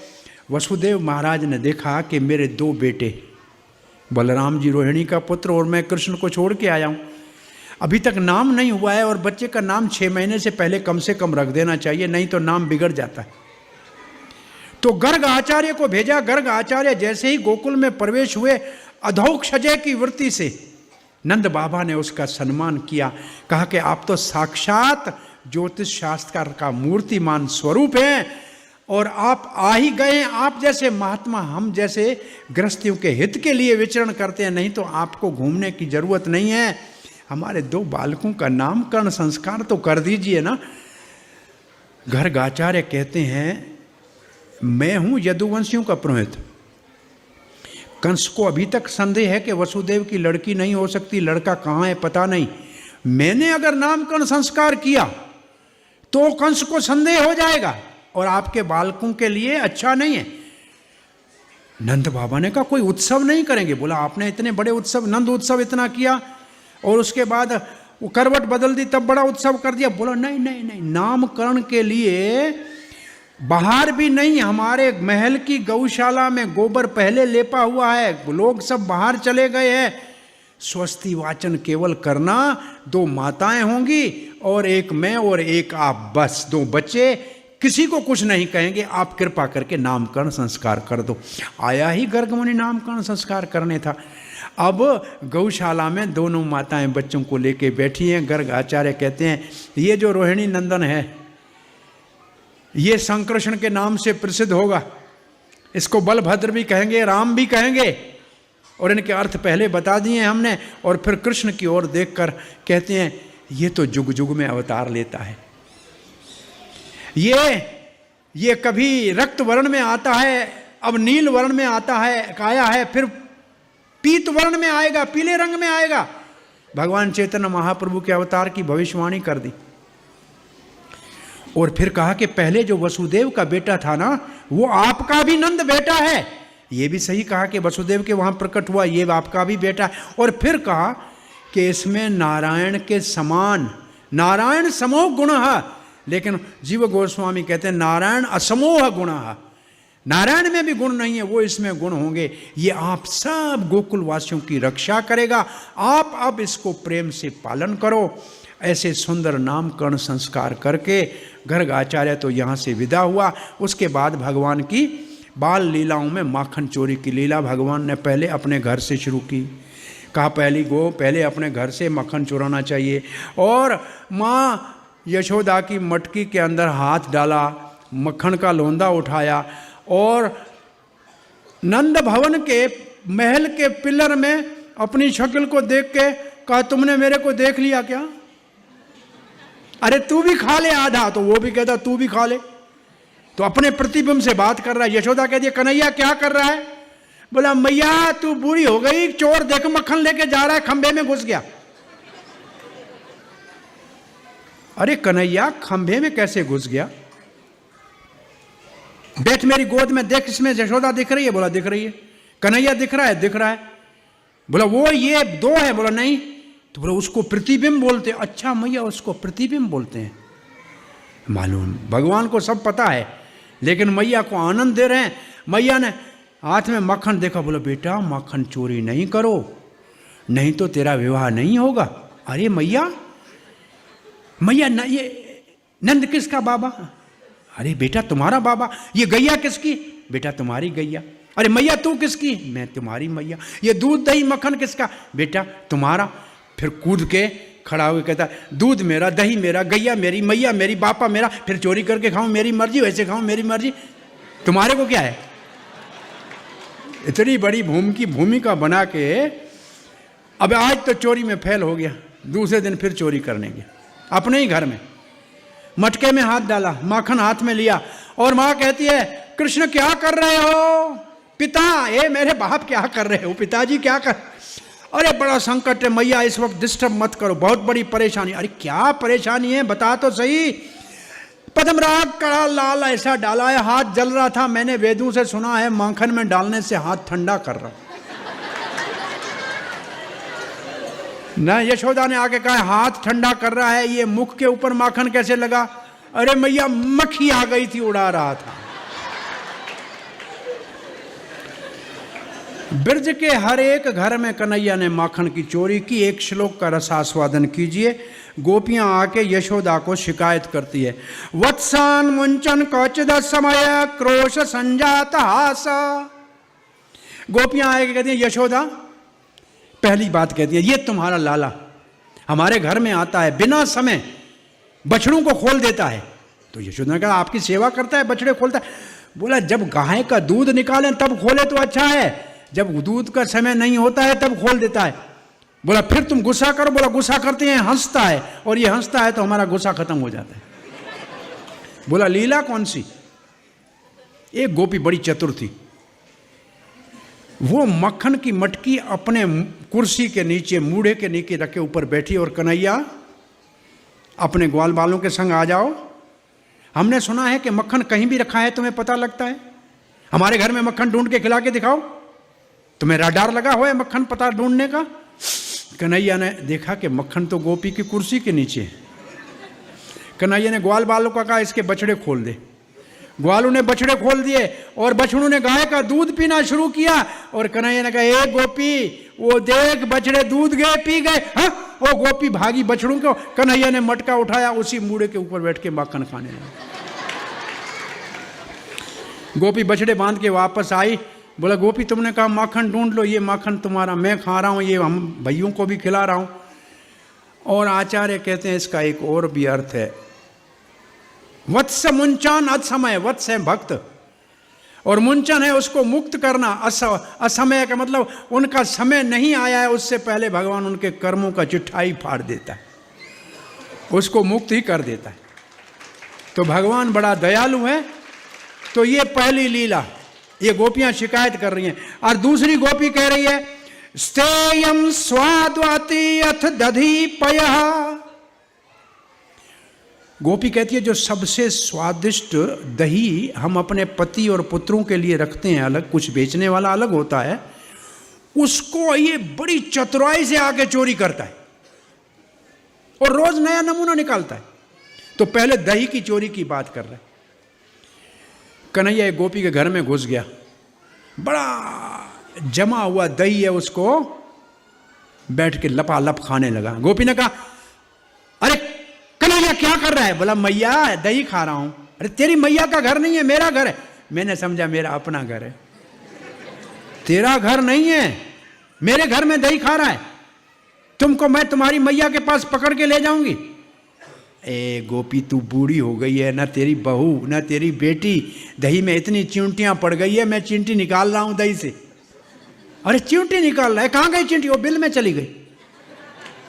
तो ये तेरे हाथ में दही लगा है तो ठीक है, तू चींटी निकाला है, मुख में दही कहां से आया? एक चींटी यहां से चढ़ी, ऊपर जाती जाती मुख में चली गई, उसको हटा लिया। गोपी ने कृष्ण को पकड़ा दही वाले हाथ से, कहा आज मैं यशोदा को दिखाऊंगी। रंगे हाथों पकड़ के आई, बाहर गोपी लेके निकली। उस गोपी के बेटे को कहा कन्हैया ने आजा, वो साथ आ गया। बाहर निकली, सामने बड़ा गोप आ रहा था।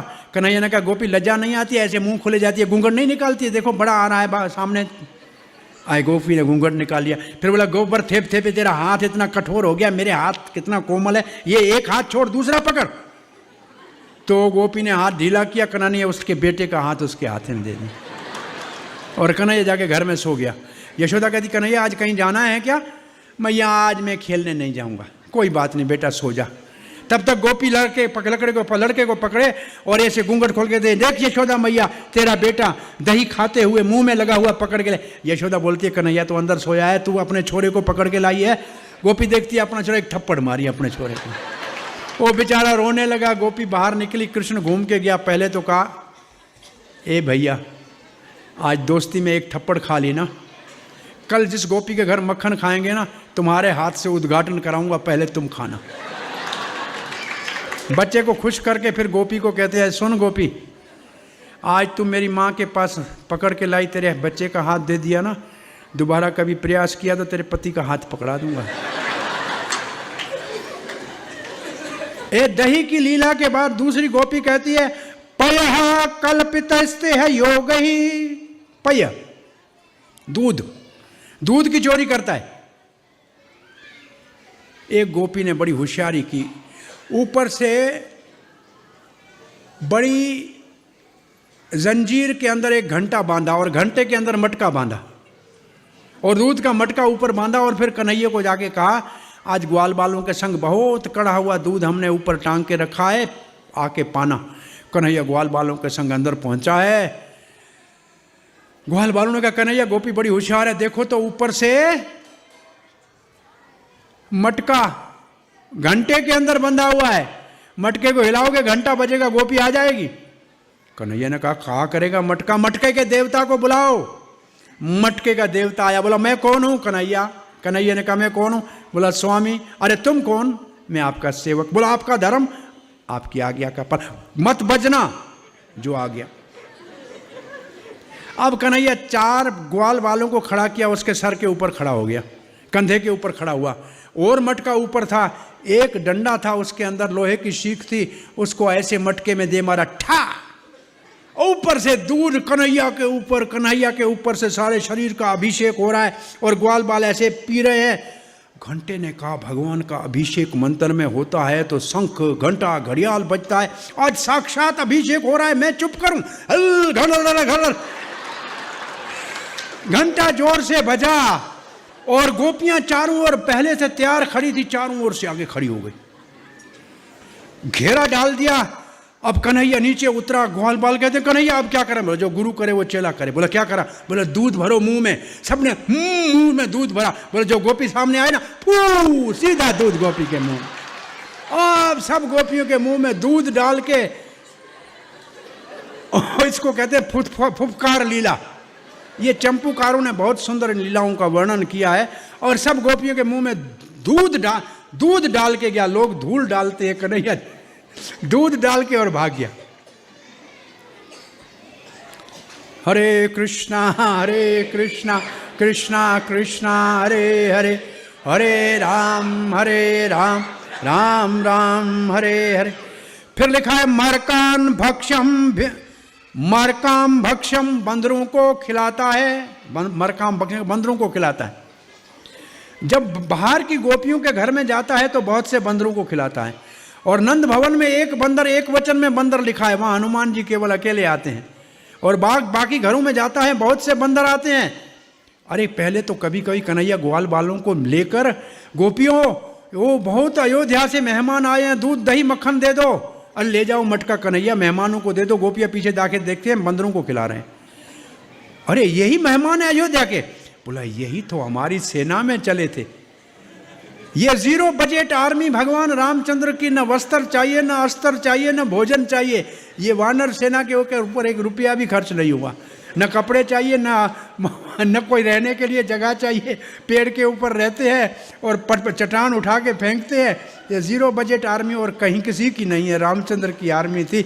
और भगवान ने कहा इस बंदरों को तो अभी खिलाना ही खिलाना है, बड़े प्रेम से खिलाना है। मरकाम भक्षम। और फिर क्या लिखते हैं? विभजती भांडम। बंदर जब कहते हैं मुंह बिगाड़ते, अरे बंदर वैसे ही मुंह बिगाड़ता है और ये मटका फोड़ता है। बोला बंदर को भी अच्छा नहीं लगता है, कैसा बेकार मक्खन है इसके घर का, तो हमारे मटके ही फोड़ के चला जाता है। बोला माखन की चोरी, वो भी घंटी बजने की चोरी है। कई बार आपने सुना होगा, एक गोपी बड़ी होशियार थी, चारों ओर से घर में, खिड़की में, दरवाजे में घंटी लगा दी और कृष्ण और ग्वाल बालों के संग अंदर गया। जाने के लिए देखा तो चारों ओर घंटियां लगी हुई है। घंटियों को तो भगवान ने फिर आदेश दे दिया कोई घंटी न बजे। अंदर जाके मक्खन उतारा, मक्खन उतार के ग्वाल बालों को खिलाया, बंदरों को खिलाया। जब बंदर मुंह बिगाड़ने लगे, कन्हैया ने मटका फोड़ा। बोला कई गोपी का परसों का मक्खन है, कैसा है, चख के देखूं। जैसे उंगली मुंह में डाली, सारे घंटे जोर जोर से बजे। अरे तुमको कहा था नहीं बजना। बोला भगवान को भोग लगे तो घंटा बजे, आपको भोग लग रहा है। तब तक तो गोपी आ गई। गोपी आ गई तो बाकी सब खिड़की से भागे। ये मधुमंगल बेचारा जो एक ब्राह्मण है, थोड़ा मोटा और पांव से थोड़ा है धीमे चलना, वो खिड़की में अटक गया।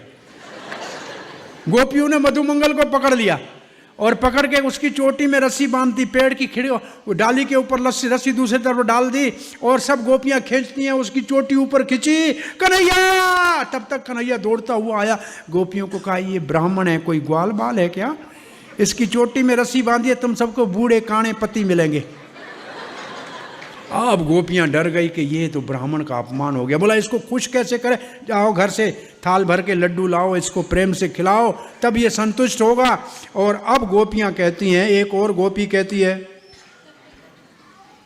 द्रव्यलाभे सग्रह कुपितो याते उपक्रोशतो कान। अगर घर में कुछ भी नहीं मिलता है ना, जो जाते समय सोए हुए बच्चों को चुंटी लगा के और जगा के चला जाता है। बोला कौन सी लीला। एक गोपी ने कहा कन्हैया को, कन्हैया मेरा बच्चा रो रहा है, इसको थोड़ा चुप कराओगे। कन्हैया बोला हाँ चुप क्यों नहीं कराऊँ, क्या देगी। बोला मक्खन दूंगी। हाँ तो कन्हैया ने कहा सो जा भैया, कल चलेंगे गैया चराने, तू बड़ा हो जाएगा, हमारा साथी बनेगा। बच्चा सो गया। अरे गोपी मक्खन दे दे। अरे कन्हैया आज माखन निकला ही नहीं है, तो दही तो दे दे। दही खट्टा है। अरे छाछ है गोपी। अरे छाछ में मक्खी पड़ गई। तेरे बाप का नौकर हूं, तेरे बच्चे को सुलाया, कुछ नहीं देती है, फिर बच्चे को चूंटी मारता है कि देख ये फिर जगा के जाता हूं। और बच्चे को जगा के और कन्हैया भाग गया। और आगे वाले श्लोक में लिखा है कि घर में कुछ नहीं मिलता है, एक गोपी घर को लीप पोंछ के अच्छी तरह से कन्हैया को कहा हमारे घर में गया आओ। कन्हैया ग्वाल बालों के साथ उनके घर में गया। कोई मटके में कुछ नहीं, सारे मटके उल्टे पड़े। सब कहते हैं ग्वाल बाल ये कैसी तुम्हारी गोपी है जिसके घर में कुछ भी नहीं है, अब यहाँ क्या करें। कृष्ण कहते नई लीला यहाँ करनी है। बोला क्या करना है। बोला जो जिसको शंका है वो सारी शंका इसके घर के अंदर छोड़ के चलो। जहाँ पोछा लगा हुआ है, जहाँ लेपा किया हुआ है, यहाँ सारे जो बच्चों को करना था वो करके वहाँ से चले गए। और वैसे भी जब भगवान या भगवान के भक्त कहीं ऐसे शंका त्याग के जाते हैं, वो असल में ये संसार का धन उस मल के बराबर है, उसके घर में धन बहुत हो जाता है। तो वो गोपी फिर सुखी हो गई। ऐसे भगवान की बाल लीलाएं हो रही है। और इतनी सारी शिकायतों के बाद भी जब कभी भी यशोदा ने कन्हैया को डांटा नहीं, तब कन्हैया ने कहा माँ डांटेगी नहीं तो वात्सल्य प्रेम का मजा नहीं आएगा। आज कन्हैया ग्वाल बालों के संग जमुना के किनारे गया और कहा कि घर चलो कन्हैया भूख लगी है कुछ खाएं। कन्हैया बोला नहीं खाना है, मट्टी खा लूंगा। और ये मट्टी खाएगा। उठा के कन्हैया ने मुट्ठी मुंह में डाली, ग्वाल बाल भागे और यशोदा को कहा कन्हैया मट्टी खा रहा है। मैया ने कहा दूध पिए मक्खन खाए, किसी के घर का भी खाए, लेकिन कोई खराबी नहीं, मट्टी खाएगा तो बीमार हो जाएगा। मैया ने लाठी उठाई है। मैया जमुना के किनारे गई, हाथ पकड़ लिया और कहा कन्हैया तुमने माटी खाई, आपने माटी खाई ना। अरे ये सब ग्वाल बाल कह रहे। अरे मैया आज झगड़ा करके गए। बोला तेरा भाई अग्रज बलराम कह रहा है। मैया तो बलराम को बहुत अच्छा समझती है, ये बाहर का देखने का अच्छा है, अंदर का बहुत काला है। भैया बलराम अंदर का काला है कि कृष्ण झूठ बोल रहे हैं। अरे अंदर कृष्ण का ही चिंतन करता है, अंदर तो उसका काला ही है। कृष्ण ठीक कह रहे हैं।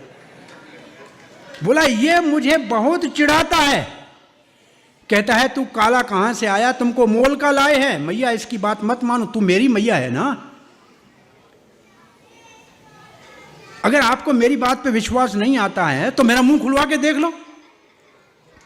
मैंने माखन नहीं खा, मैंने माटी नहीं खाई, तो क्या भगवान सत्य संकल्प वाले झूठ बोलेंगे क्या?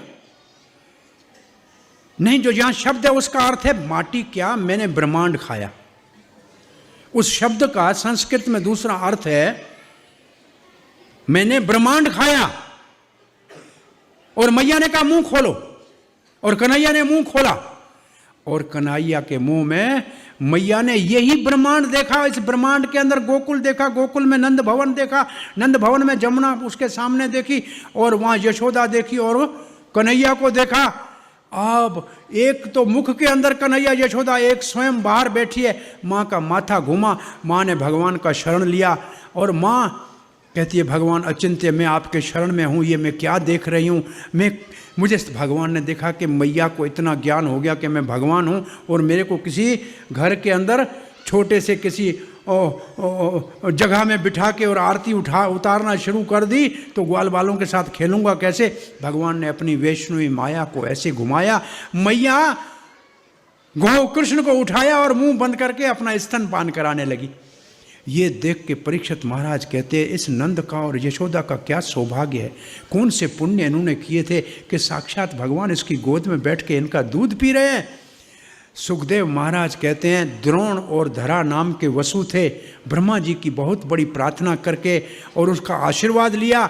वो नंद और यशोदा के रूप में ये आनंद का बाल लीलाओं का सुख ले रहे हैं। ये कह तो दिया सुखदेव ने, लेकिन सुखदेव गोस्वामी संतुष्ट नहीं थे कि तब उनके मुख से धारावाहिक दामोदर लीला निकलने शुरू हो गई। क्यों दामोदर लीला बताई? इसलिए बताई, दामोदर लीला के उपसंहार में लिखा है जो सुख ब्रह्मा को नहीं, शंकर को नहीं, लक्ष्मी को नहीं, वो सुख इस गोपी को मिला है। तो जो सुख स्वयं ब्रह्मा को नहीं है वो ब्रह्मा के आशीर्वाद से कैसे किसी को मिल सकता है? इसका अर्थ ये है नंद और यशोदा नित्य भगवान के माता पिता है। ब्रह्मा जी के आशीर्वाद से द्रोण और धर्रा उनके अंदर प्रवेश होके बाल लीलाओं का थोड़ा रसास्वादन कर रहे थे। वो वसु थे, वो वसु वापस, लेकिन ये नित्य थे, ये डबल रोल में थे। अब कथा कहाँ शुरू हो रही है? कथा शुरू हो रही है भगवान के दामोदर लीला की। दाम का मतलब रस्सी, उदर का मतलब पेट। यशोदा ने कृष्ण को रस्सी से बांध दिया उखल के साथ। इस लीला को शुरू करते हुए सुखदेव महाराज कहते हैं एक समय की बात है। कौन से दिन की बात है? दिवाली के दिन की बात है। दिवाली के दूसरे दिन इंद्र की पूजा होनी थी। सब अपने अपने काम में लगा के यशोदा ने कहा कि रोज शिकायत करते हैं कि हमारे घर का माखन खाता है, दूध दही खाता है। यशोदा ने एक दिन गोपियों को कहा कितना खाएगा, छोटा बच्चा 3 साल का है, दे दिया करो ना माखन।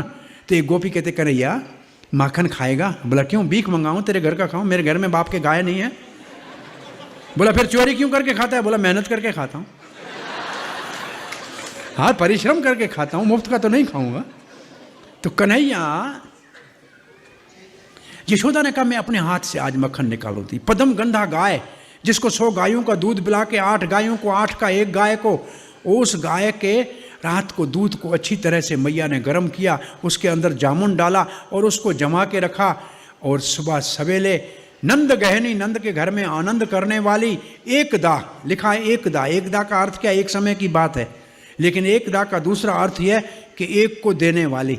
वो एक भगवान है, उसके बराबर और कोई नहीं है। और ये यशोदा के गोद में बैठा है। कोई भी कहेगा मैया मेरे को ले लाला दे दो तो दे सकती है। जो एक को देने में समर्थ है, ऐसी एकदा यशोदा। एक समय की बात है। बाकी सब सेवकाओं के और काम में लगा दिया और स्वयं दधी मंथन करने लगी। स्वयं सवेले दही और दधी मंथन करते समय 3 काम कर रही है। शरीर से मंथन कर रही है, मन से कृष्ण का चिंतन कर रही है, वाणी से कृष्ण की लीला गा रही है। कृष्ण के पहले जो लीलाएं हुई हैं उनको गाथा बनाई है, गा रही है। और मैया मंथन कर रही है। 3 बार मंथन काले।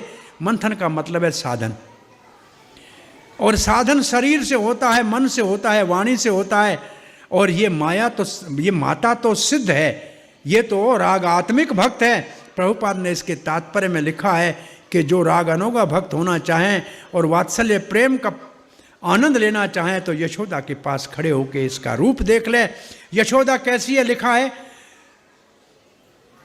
वो रेशम जो अलसी के पुष्पों से बनता है, नीले पुष्प कृष्ण के रंग के हैं लेकिन उसका रेशम पीला है, और सेफ्रॉन कलर की साड़ी पहनी है मैया ने, बालों में मालती के फूल लगाए हैं, मालती के फूल बालों में लगाए हैं।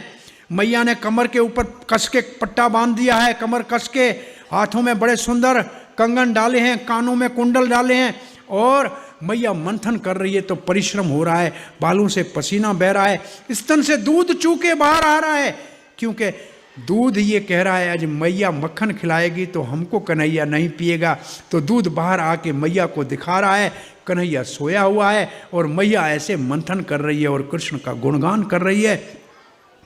भगवान ने कहा है कि कोई मेरा कीर्तन करता है तो मैं आ जाता हूँ। कृष्ण कहता है कि मैया ही कीर्तन कर रही है और मैं सोया रहूँ तो लोग विश्वास नहीं करेंगे। तो कृष्ण पलंग के ऊपर उठे, मैया मैया किया, मैया पास में नहीं थी, तो आंखें मसली, पलंग से नीचे उतरे तो आवाज आ रहा था ब्रम ब्रम, और फिर चूड़ी का छन छन, फिर गोपाल जय जय, और ये कीर्तन हो रहा है। मैया का मृदंग बजा, जो बज रहा है दही का मंथन। कन्हैया प्रेम के ऊपर चढ़ के बोला प्रेम आवन, प्रेम के कारण कन्हैया मैया के सामने आया, और जैसे मैया के सामने कन्हैया आया, मैया आंखें बंद करके गा रही है। कन्हैया बोला गा मेरा नाम ले रही है, मक्खन मेरे के लिए निकाल लिया, मुझे देख नहीं रही है, क्या करना चाहिए। ऐसे सोच के मंथनी को पकड़ लिया, मंथनी को पकड़ लिया, काम रुक गया। मैया ने काम बंद कर दिया और मुस्कुराया। मैया मुस्कुराई, मैया और कन्हैया अपने आप गोद में चढ़ गया। मैया ने ऊपर उठाया नहीं, कन्हैया ऊपर चढ़ गया। मैया ने कपड़ा रख दिया दही मंथन के ऊपर। सर्दी का महीना है, कार्तिक का महीना है, दिवाली का दिन है, अब सुबह का 4 साढ़े 4 का समय है और मक्खन निकला नहीं है। मैया ने देखा स्तन पान करने के लिए कन्हैया आ गया है तो काम को रोक दो। मैया ने बड़ा अच्छा संकेत दिया है, बच्चा मांगे खाने के लिए तो 100 काम बंद करके बच्चे को खिलाना चाहिए। मैया ने वो बंद कर दिया और बच्चे को दूध पिलाना शुरू कर दिया। आजकल मैया को बच्चा कहता है भूख लगी है, मैया कहती है फ्रिज खोल के बेटा निकाल के खा लो। बच्चा फ्रिज को खोलता है, अंदर से ठंडी हवा आती है, कहता है मैया ठंडी हो गई। मैया गरम गरम कुछ नहीं खिलाती है, सब ठंडा खिला रही है। लेकिन यहाँ मैया ने काम बंद कर दिया। कन्हैया दूध पी रहा है, मैया दूध दे रही है, अपने आप आ रहा है दूध, और कृष्ण मैया को मुस्कुरा के मैया के मुख में देख रहे हैं। जब बच्चा दूध पीता है तब मैया के मुख को देख के उसको पहचान लेता है। 1000 माताओं में बच्चा अपने माँ को पहचानता है और माँ भी 1000 बच्चों में अपने बच्चे के रोने को पहचान लेती है। ये संबंध माँ और बच्चे में दूध पिलाते समय स्थापित होता है। इसलिए बच्चों को 3 साल से बड़ा है कन्हैया और यशोदा दूध पिला रही है। 5 साल तक जो माता बच्चे को दूध पिलाती थी उसको पद्मा, उसको कहते थे पद्मा, क्या ये माता पद्मा, पद्मनी। तो बच्चे को दूध माता जब पिलाती है तो बच्चे का माता के साथ संबंध स्थापित होता है। आजकल माताओं ने बच्चों को दूध पिलाना बहुत कम कर दिया है और हमारी सुंदरता खराब हो जाएगी इसलिए दूध नहीं पिलाती हैं। बच्चे को माताएं आजकल दूध कैसे पिलाती है जरा बताना तो, कैसे पिलाती हैं? हाँ, बोतल से। अब बच्चा जब बोतल को ऐसे पकड़ेगा और दूध पिएगा तो हंसेगा, देखेगा अरे मेरी मैया तू ही मेरा प्राण रक्षण करने वाली है। ऐसा उस बोतल से प्रेम हो जाएगा। 9-10 साल का होगा, 25 रुपया लेके और कोको कोला की बोतल लाएगा। अरे क्यों पी रहा है, मेरी मैया है, इससे मुझे प्रेम हो गया। और 25 साल तक तो जाके बियर और जानी वॉकर लेके पिएगा। अरे क्या कर रहा है, मेरी मैया है, बोतल मैंने बचपन में देखी थी। और ये 2 काम अगर किया, ये 2 बोतलें पी, तो फिर 40 साल से पहले अस्पताल में ग्लूकोज की बोतल, और ये बोतल ऊपर होती है, वो कहते हैं हाँ मैया तू ऊपर तो मैं भी ऊपर है। तो इसलिए बोतल से दूध नहीं पिलाओ, अपना स्तन का दूध पिलाओ। मैया प्रेम से दूध पिला रही है। बच्चे और मैया में बड़ा आनंद हो रहा है। दूध अंगीठी के ऊपर दूसरा चढ़ा है रबड़ी बनाने के लिए। वो प्राकृत दूध नहीं है। उस दूध ने देखा कि मैया का दूध खत्म नहीं होगा, कृष्ण का भूख खत्म नहीं होगा। आज मैं इतनी तपस्या कर रहा हूँ आग पे, अच्छा है आत्महत्या कर लेता हूँ। वो दूध उफन के आग में लगा। मैया की दृष्टि कृष्ण से हटी और दूध की तरफ गई। मैया ने कृष्ण को नीचे रखा। 3 साल के कृष्ण को मैया ने नीचे उतारा। पूतना 6 दिन के को उतार नहीं पाई। मैया ने नीचे रख दिया। मैया भागी। दूध ने मुंह लटका लिया कि माँ और बेटे के बीच में प्रेम को मैंने बाधा डाल ली। प्रेम में दूध का मुंह लटक गया, दूधा नीचे चला गया। माँ ने लकड़ी बाहर निकाली, पानी का छंटा दिया, दूध लज्जित होकर नीचे बैठ गया। कन्हैया ने कहा मैं दूध सागर को छोड़ के इसका बेटा बना, ये 2 किलो दूध के लिए मुझे नीचे पटक के चली गई। ये प्रेम। कन्हैया कहते मैं दिखाता हूं कि ये मटका जो है ना, ये भांडासुर, ये सुबह से मेरी माँ को मुझसे जुदा इसने किया है। और इतना परिश्रम, मेरी माँ पसीना पसीना हो गई। मैं माँ को सुख देने के लिए आया हूं कि परिश्रम कराने के लिए आया हूं? मैं इसको आज भांडासुर को ही तोड़ दूंगा, भांडा को, मटके को ही फोड़ दूंगा। और मसाला पीसने का पत्थर उठाया, अपने हाथ के कंगन को पकड़ा और नीचे जहाँ भरा हुआ मटका था वहाँ ढा से मारा और सोराख हुआ और सारा मही बाहर निकल आया। कन्हैया ऊपर नाचने लगा। आज मैया को पता लगेगा उसकी सास के ज़माने का पुराना मटका तोड़ दिया मैंने। ये मिट्टी के मटके होते हैं ना, जितने पुराने होते हैं, दही पी, दूध वो घी पी पी कर चमकने लगते हैं। नया मटका लाओगे फिर दूध दही पीना शुरू करेगा। इसलिए पुराने मटके को बहुत लोग पसंद करते थे कि पुराना मिट्टी का मटका हो, उसी के अंदर ही काम करना है। एक नेता था आजकल का, प्रवचन कर रहा था। देखो पहले आपने मेरे को चुना था, मैं मानता हूँ बेईमानी की, चोरी की, घर बनाया, बंगला बनाया, बच्चे को अमेरिका भेजा। अब दोबारा आपसे वोट लेने आया हूँ, मेरा पेट भरा हुआ है, अब कोई चोरी नहीं करूँगा। दूसरा मत चुना, वो यही करेगा जो पहले मैंने किया है। तो ये मटके पहले से खा पी के बैठे हुए हैं। कन्हैया को डर लगा कि मैया मटका फूटा है मारेगी, इसलिए कन्हैया भागा। और दिखाना क्या है कि मैं भूखा था, तो पास वाले कमरे में चला गया जिसमें मक्खन टंगा हुआ था। उस मक्खन को उतार के खाने लगा। यशोदा मैया वापस आई तो हंसी, अरे बड़ा चालाक है, बड़ा शरारती हो गया है, मटका फोड़ दिया। और फिर मैया को भय लगा कि कहीं भाग न जाए, डर के मारे जंगल में, अभी तक नाश्ता नहीं किया है, देर हो जाएगी। तो मैया ढूंढने लगी तो पाँव के निशान दिखाई दिए। सनातन गोस्वामी के पास कहते हैं कि 3 साल कृष्ण हो गया तो कृष्ण के चरणों के निशान के, वो जव का निशान सीधे पाँव के अंगूठे के नीचे नजर आ रहा था, नीचे अंकुश नजर आ रहा था, अंकुश के नीचे वज्र नजर आ रहा था, वज्र के नीचे ध्वजा, ध्वजा के नीचे कमल नजर आ रहा था। ऐसे भगवान के चरणों के बड़े चिन्ह को देखा, बोला यहाँ से गया है। और कौवे को उड़ते हुए देखा मैया ने, बोला ये यहीं खड़ा होगा।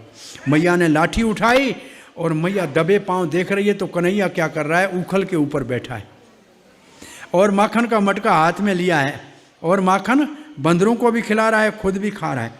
मैया ने कहा दबे पाँव जाऊं, कहीं मेरे को देख न ले। और कन्हैया तो उसी का बेटा है, आँख से देख लिया और एकदम उखल से कूद के भागा।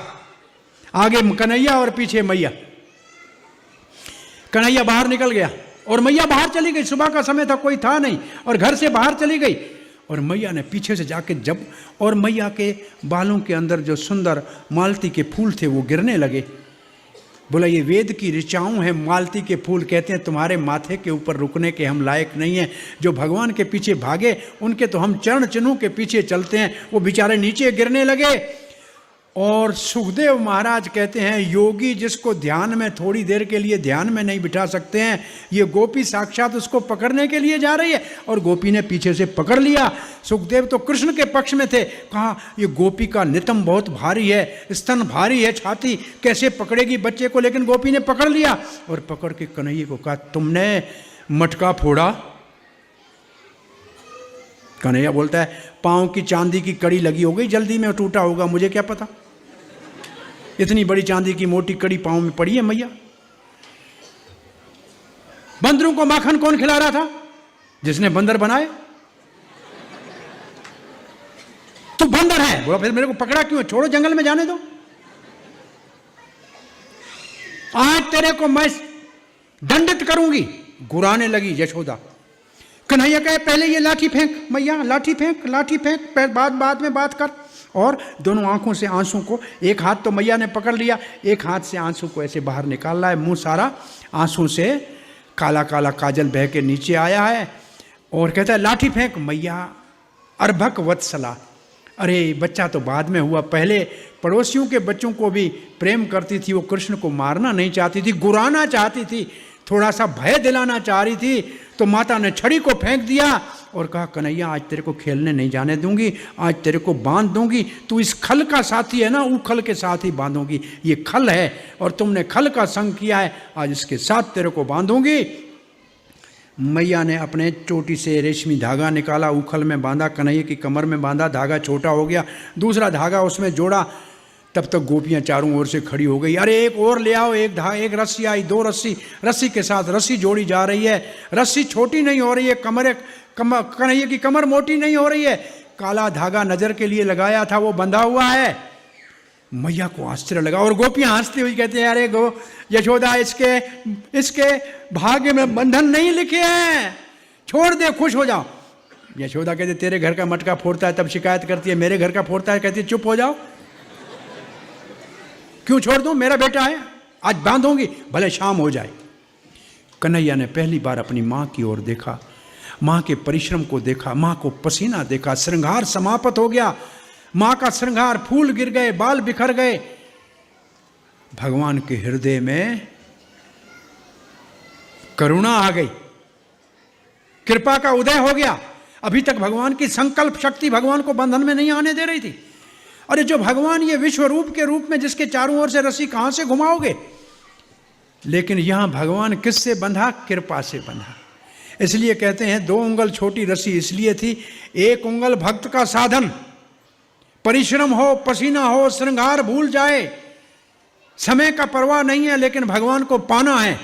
और जब भगवान ऐसे भक्त के परिश्रम को देखते हैं तो फिर उनके हृदय में जब करुणा का उदय होता है, कृपा का उदय होता है, तब भगवान प्रेम से बंधन में आ गए और यशोदा ने कन्हैया को बांध दिया और गा के ये तो माखन का इतना भूखा है, मैं जाके दूसरा माखन निकाल के इसको खिलाऊंगी, खोल देंगी, चुप हो जाएगा। मैया ऐसे करके अंदर चली गई। ग्वाल बाल आए, बलराम जी आए, उस वक्त बलराम जी और रोहिणी उपनंद के घर में गए हुए थे, लौट के आए सुबह। और एक कन्हैया तेरे को किसने बांधा? बलराम जी को तो शेष आ गया, अनंत का भाव आ गया, बोला यही तो नरसिंह था, हिरण्याकश का पेट फाड़ दिया था, यही तो रामचंद्र है, किसने इसको बांधा है? यशोदा अंदर से कहता है ये राम ये नरसिंह सब मेरे घर में आने थे और कोई घर नहीं मिला, तू शेष और ये महेश ये सब इधर ही हैं, तू चुप करता है कि तेरे को भी दूसरे और में बांध दूं। बलराम जी का तो बेचारे का शेष का भाव चला गया। कन्हैया ने कहा कोई बात नहीं मित्रों, आज एक काम करो, आज इधर ही खेलते हैं, ये मेरा उखल जो पीछे मैया ने बांधा है ना, इसको थोड़ा टेढ़ा कर दो, मैं आगे चलूंगा, पीछे उखल चलेगा और तुम नाचते चलो, ये नया संकीर्तन करते हैं। अब उखल को बांधते हुए कन्हैया आगे चले और 2 पेड़ थे, कन्हैया जो नंद भवन में 2 पेड़ थे, उनके बीच के अंदर से कन्हैया गुजर गया। कन्हैया ने देखा मेरा एक मित्र तो अर्जुन अभी है, अभी ग्वाल सखा है, भविष्य में एक और अर्जुन मेरा मित्र बनेगा जिसको गीता दूंगा, और ये अर्जुन वृक्ष मेरे मित्रों के नाम के अभी तक वृक्ष जूनी में पड़े हैं, इनका उद्धार करना चाहिए। भगवान वृक्षों के बीच से निकल गए, उखल बीच में अटक गया। अरे खल भी भगवान के पीछे चले तो किसी के उद्धार का कारण बन जाता है, वो उखल पीछे चलता हुआ अटक गया। भगवान के चरण के स्पर्श से दोनों पेड़ धराम से नीचे गिरे और बहुत बड़ा आवाज हुआ, ये आवाज में साइलेंसर लगा दिया। और तब तक सुखदेव महाराज कहते हैं गोपी, पहले यशोदा एक बार कहा, फिर गोपी गोपी गोपी कहा। गोपी क्यों कहते हैं? गोपी इसलिए कहते हैं कि कृष्ण को गोपनीय रखती हैं। कृष्ण काहे के लिए मथुरा से चला गया था गोकुल में? छुप के रहने के लिए ना। तो गोपियों ने ऐसा कृष्ण को प्रेम में छुपा के रखा कि कहीं छाछ के लिए नाचता है और कहीं कोई गोपी बांध देती है तो कंस कहता है कि मुझे मेरा क्या बिगाड़ेगा। जो गोपियां ही जिसको गोपियों ने छुपा गुप्त करके रखा कृष्ण को, इसलिए उसको कहते हैं गोपी। गोपी को जो सुख मिला वो ब्रह्मा को नहीं मिला, जो भगवान के नाभि से उत्पन्न होता है। शंकर को नहीं मिला जो भगवान के ध्यान में मगन रहते हैं। लक्ष्मी को नहीं मिला जो छाती के ऊपर बैठती है। वो इस गोपी को सुख मिला। क्या ब्रह्मा जी कृष्ण को बांध सकता है? क्या लक्ष्मी कहेगी कि तुम्हारे को मैं बांध दूंगा, खड़े हो जाओ? नहीं। और फिर सुखदेव महाराज कहते हैं ये आत्म देह अभिमानियों को, ज्ञानियों को, ये योगियों को गोपी का सुत मिलना मुश्किल है। ये गोपी का सुत केवल भक्तों को मिल सकता है। ये गोपी का सुत और किसी साधन से नहीं मिलता है। और उसके बाद परीक्षित महाराज ने प्रश्न पूछा कि ये दो पेड़ कौन थे? तब सुखदेव महाराज कहते हैं कुबेर के पुत्र नल कुबेर और मणिग्रीव, शंकर के अनुचर धनी के पुत्र, और अलकनंदा गंगा जिसमें लोग पाप धोने जाते हैं, उसके अंदर शराब पी के नंगे स्त्रियों के साथ नृत्य कर रहे थे। और नारद जी वहाँ से जब गुजरे तो स्त्रियों ने तो कपड़े पहन लिया, लेकिन ये नंगे खड़े थे। नारद जी ने सोचा कि मैं कहीं शराब तो नहीं दे रहा हूँ, तो उन्होंने गीत गाया, वह नहीं अनुग्रह कर रहा हूँ इनके ऊपर। यहाँ नारद का गीत है। नारद कहते 4 प्रकार का नशा बहुत भारी है। उच्च कुल में जन्म का नशा हो, सुंदर रूप का नशा हो, उच्च विद्या का नशा हो या धन का नशा हो, इन चारों में धन का मद बहुत बड़ा अंधा है और इनको धन का मद हो गया है। और इसका इलाज क्या है? दरिद्रा। कांटा लगता है तो सुई से निकलता है, इनको दरिद्र होना चाहिए। धन के मद के अंध वाले के पास साधु संत नहीं जाते हैं, क्योंकि उनके घर के बाहर कुत्ता बंधा हुआ होता है। लेकिन गरीब बेचारे के पास साधु संत जाते हैं, इसलिए लिए गरीबों का उद्धार जल्दी हो सकता है। और फिर नारद जी ने श्राप दे दिया कि पेड़ बन जाओ। दोनों को, देव ऋषि था, देवता के पुत्र थे, दोनों ने प्रणाम किया, हमारे ऊपर क्षमा करो। बोला नंद के भवन में पर्जन्य महाराज के समय से थे और इच्छाएं पूरी करते थे, लोग इनकी पूजा करते थे। भगवान ने कहा ब्रजवासियों की इच्छाएं भी पूरी की है, इन्होंने बहुत समय से यहाँ रहे हैं। तो उन दोनों का भगवान ने उद्धार किया। और जब उद्धार किया तो दोनों ये बाहर निकल के भगवान की प्रार्थना की। भगवान को कहा आपको खोल दें। भगवान ने कहा मूर्खो, तुम्हारे को बंधे हुए को मैंने बंधे हुए तुमको खोला है, तुम क्या खोलोगे? जल्दी करो, यहाँ से जाओ। अरे मेरा पिता आने वाला है, आपको देखेगा तो डर जाएगा कि आप कहाँ से निकल के आ गए, आपने मुझे बांधा है। इसलिए वो बेचारे वहाँ से चले गए। लेकिन भगवान ने इनको अपनी भक्ति दे दी, और इनको ऐसी भक्ति दी कि एक मधुकंठ और एक स्निग्ध कंठ होकर, और सारा चंपू जीव गोस्वामी का ये दोनों गाते हैं, दोनों भाई कथा करते हैं। तो आज नंद बाबा ने आके देखा, आवाज़ सुना, कन्हैया को बंधा हुआ देखा। नंद बाबा ने मुस्कुराकर कन्हैया को उठाया और गांठ खोल दी।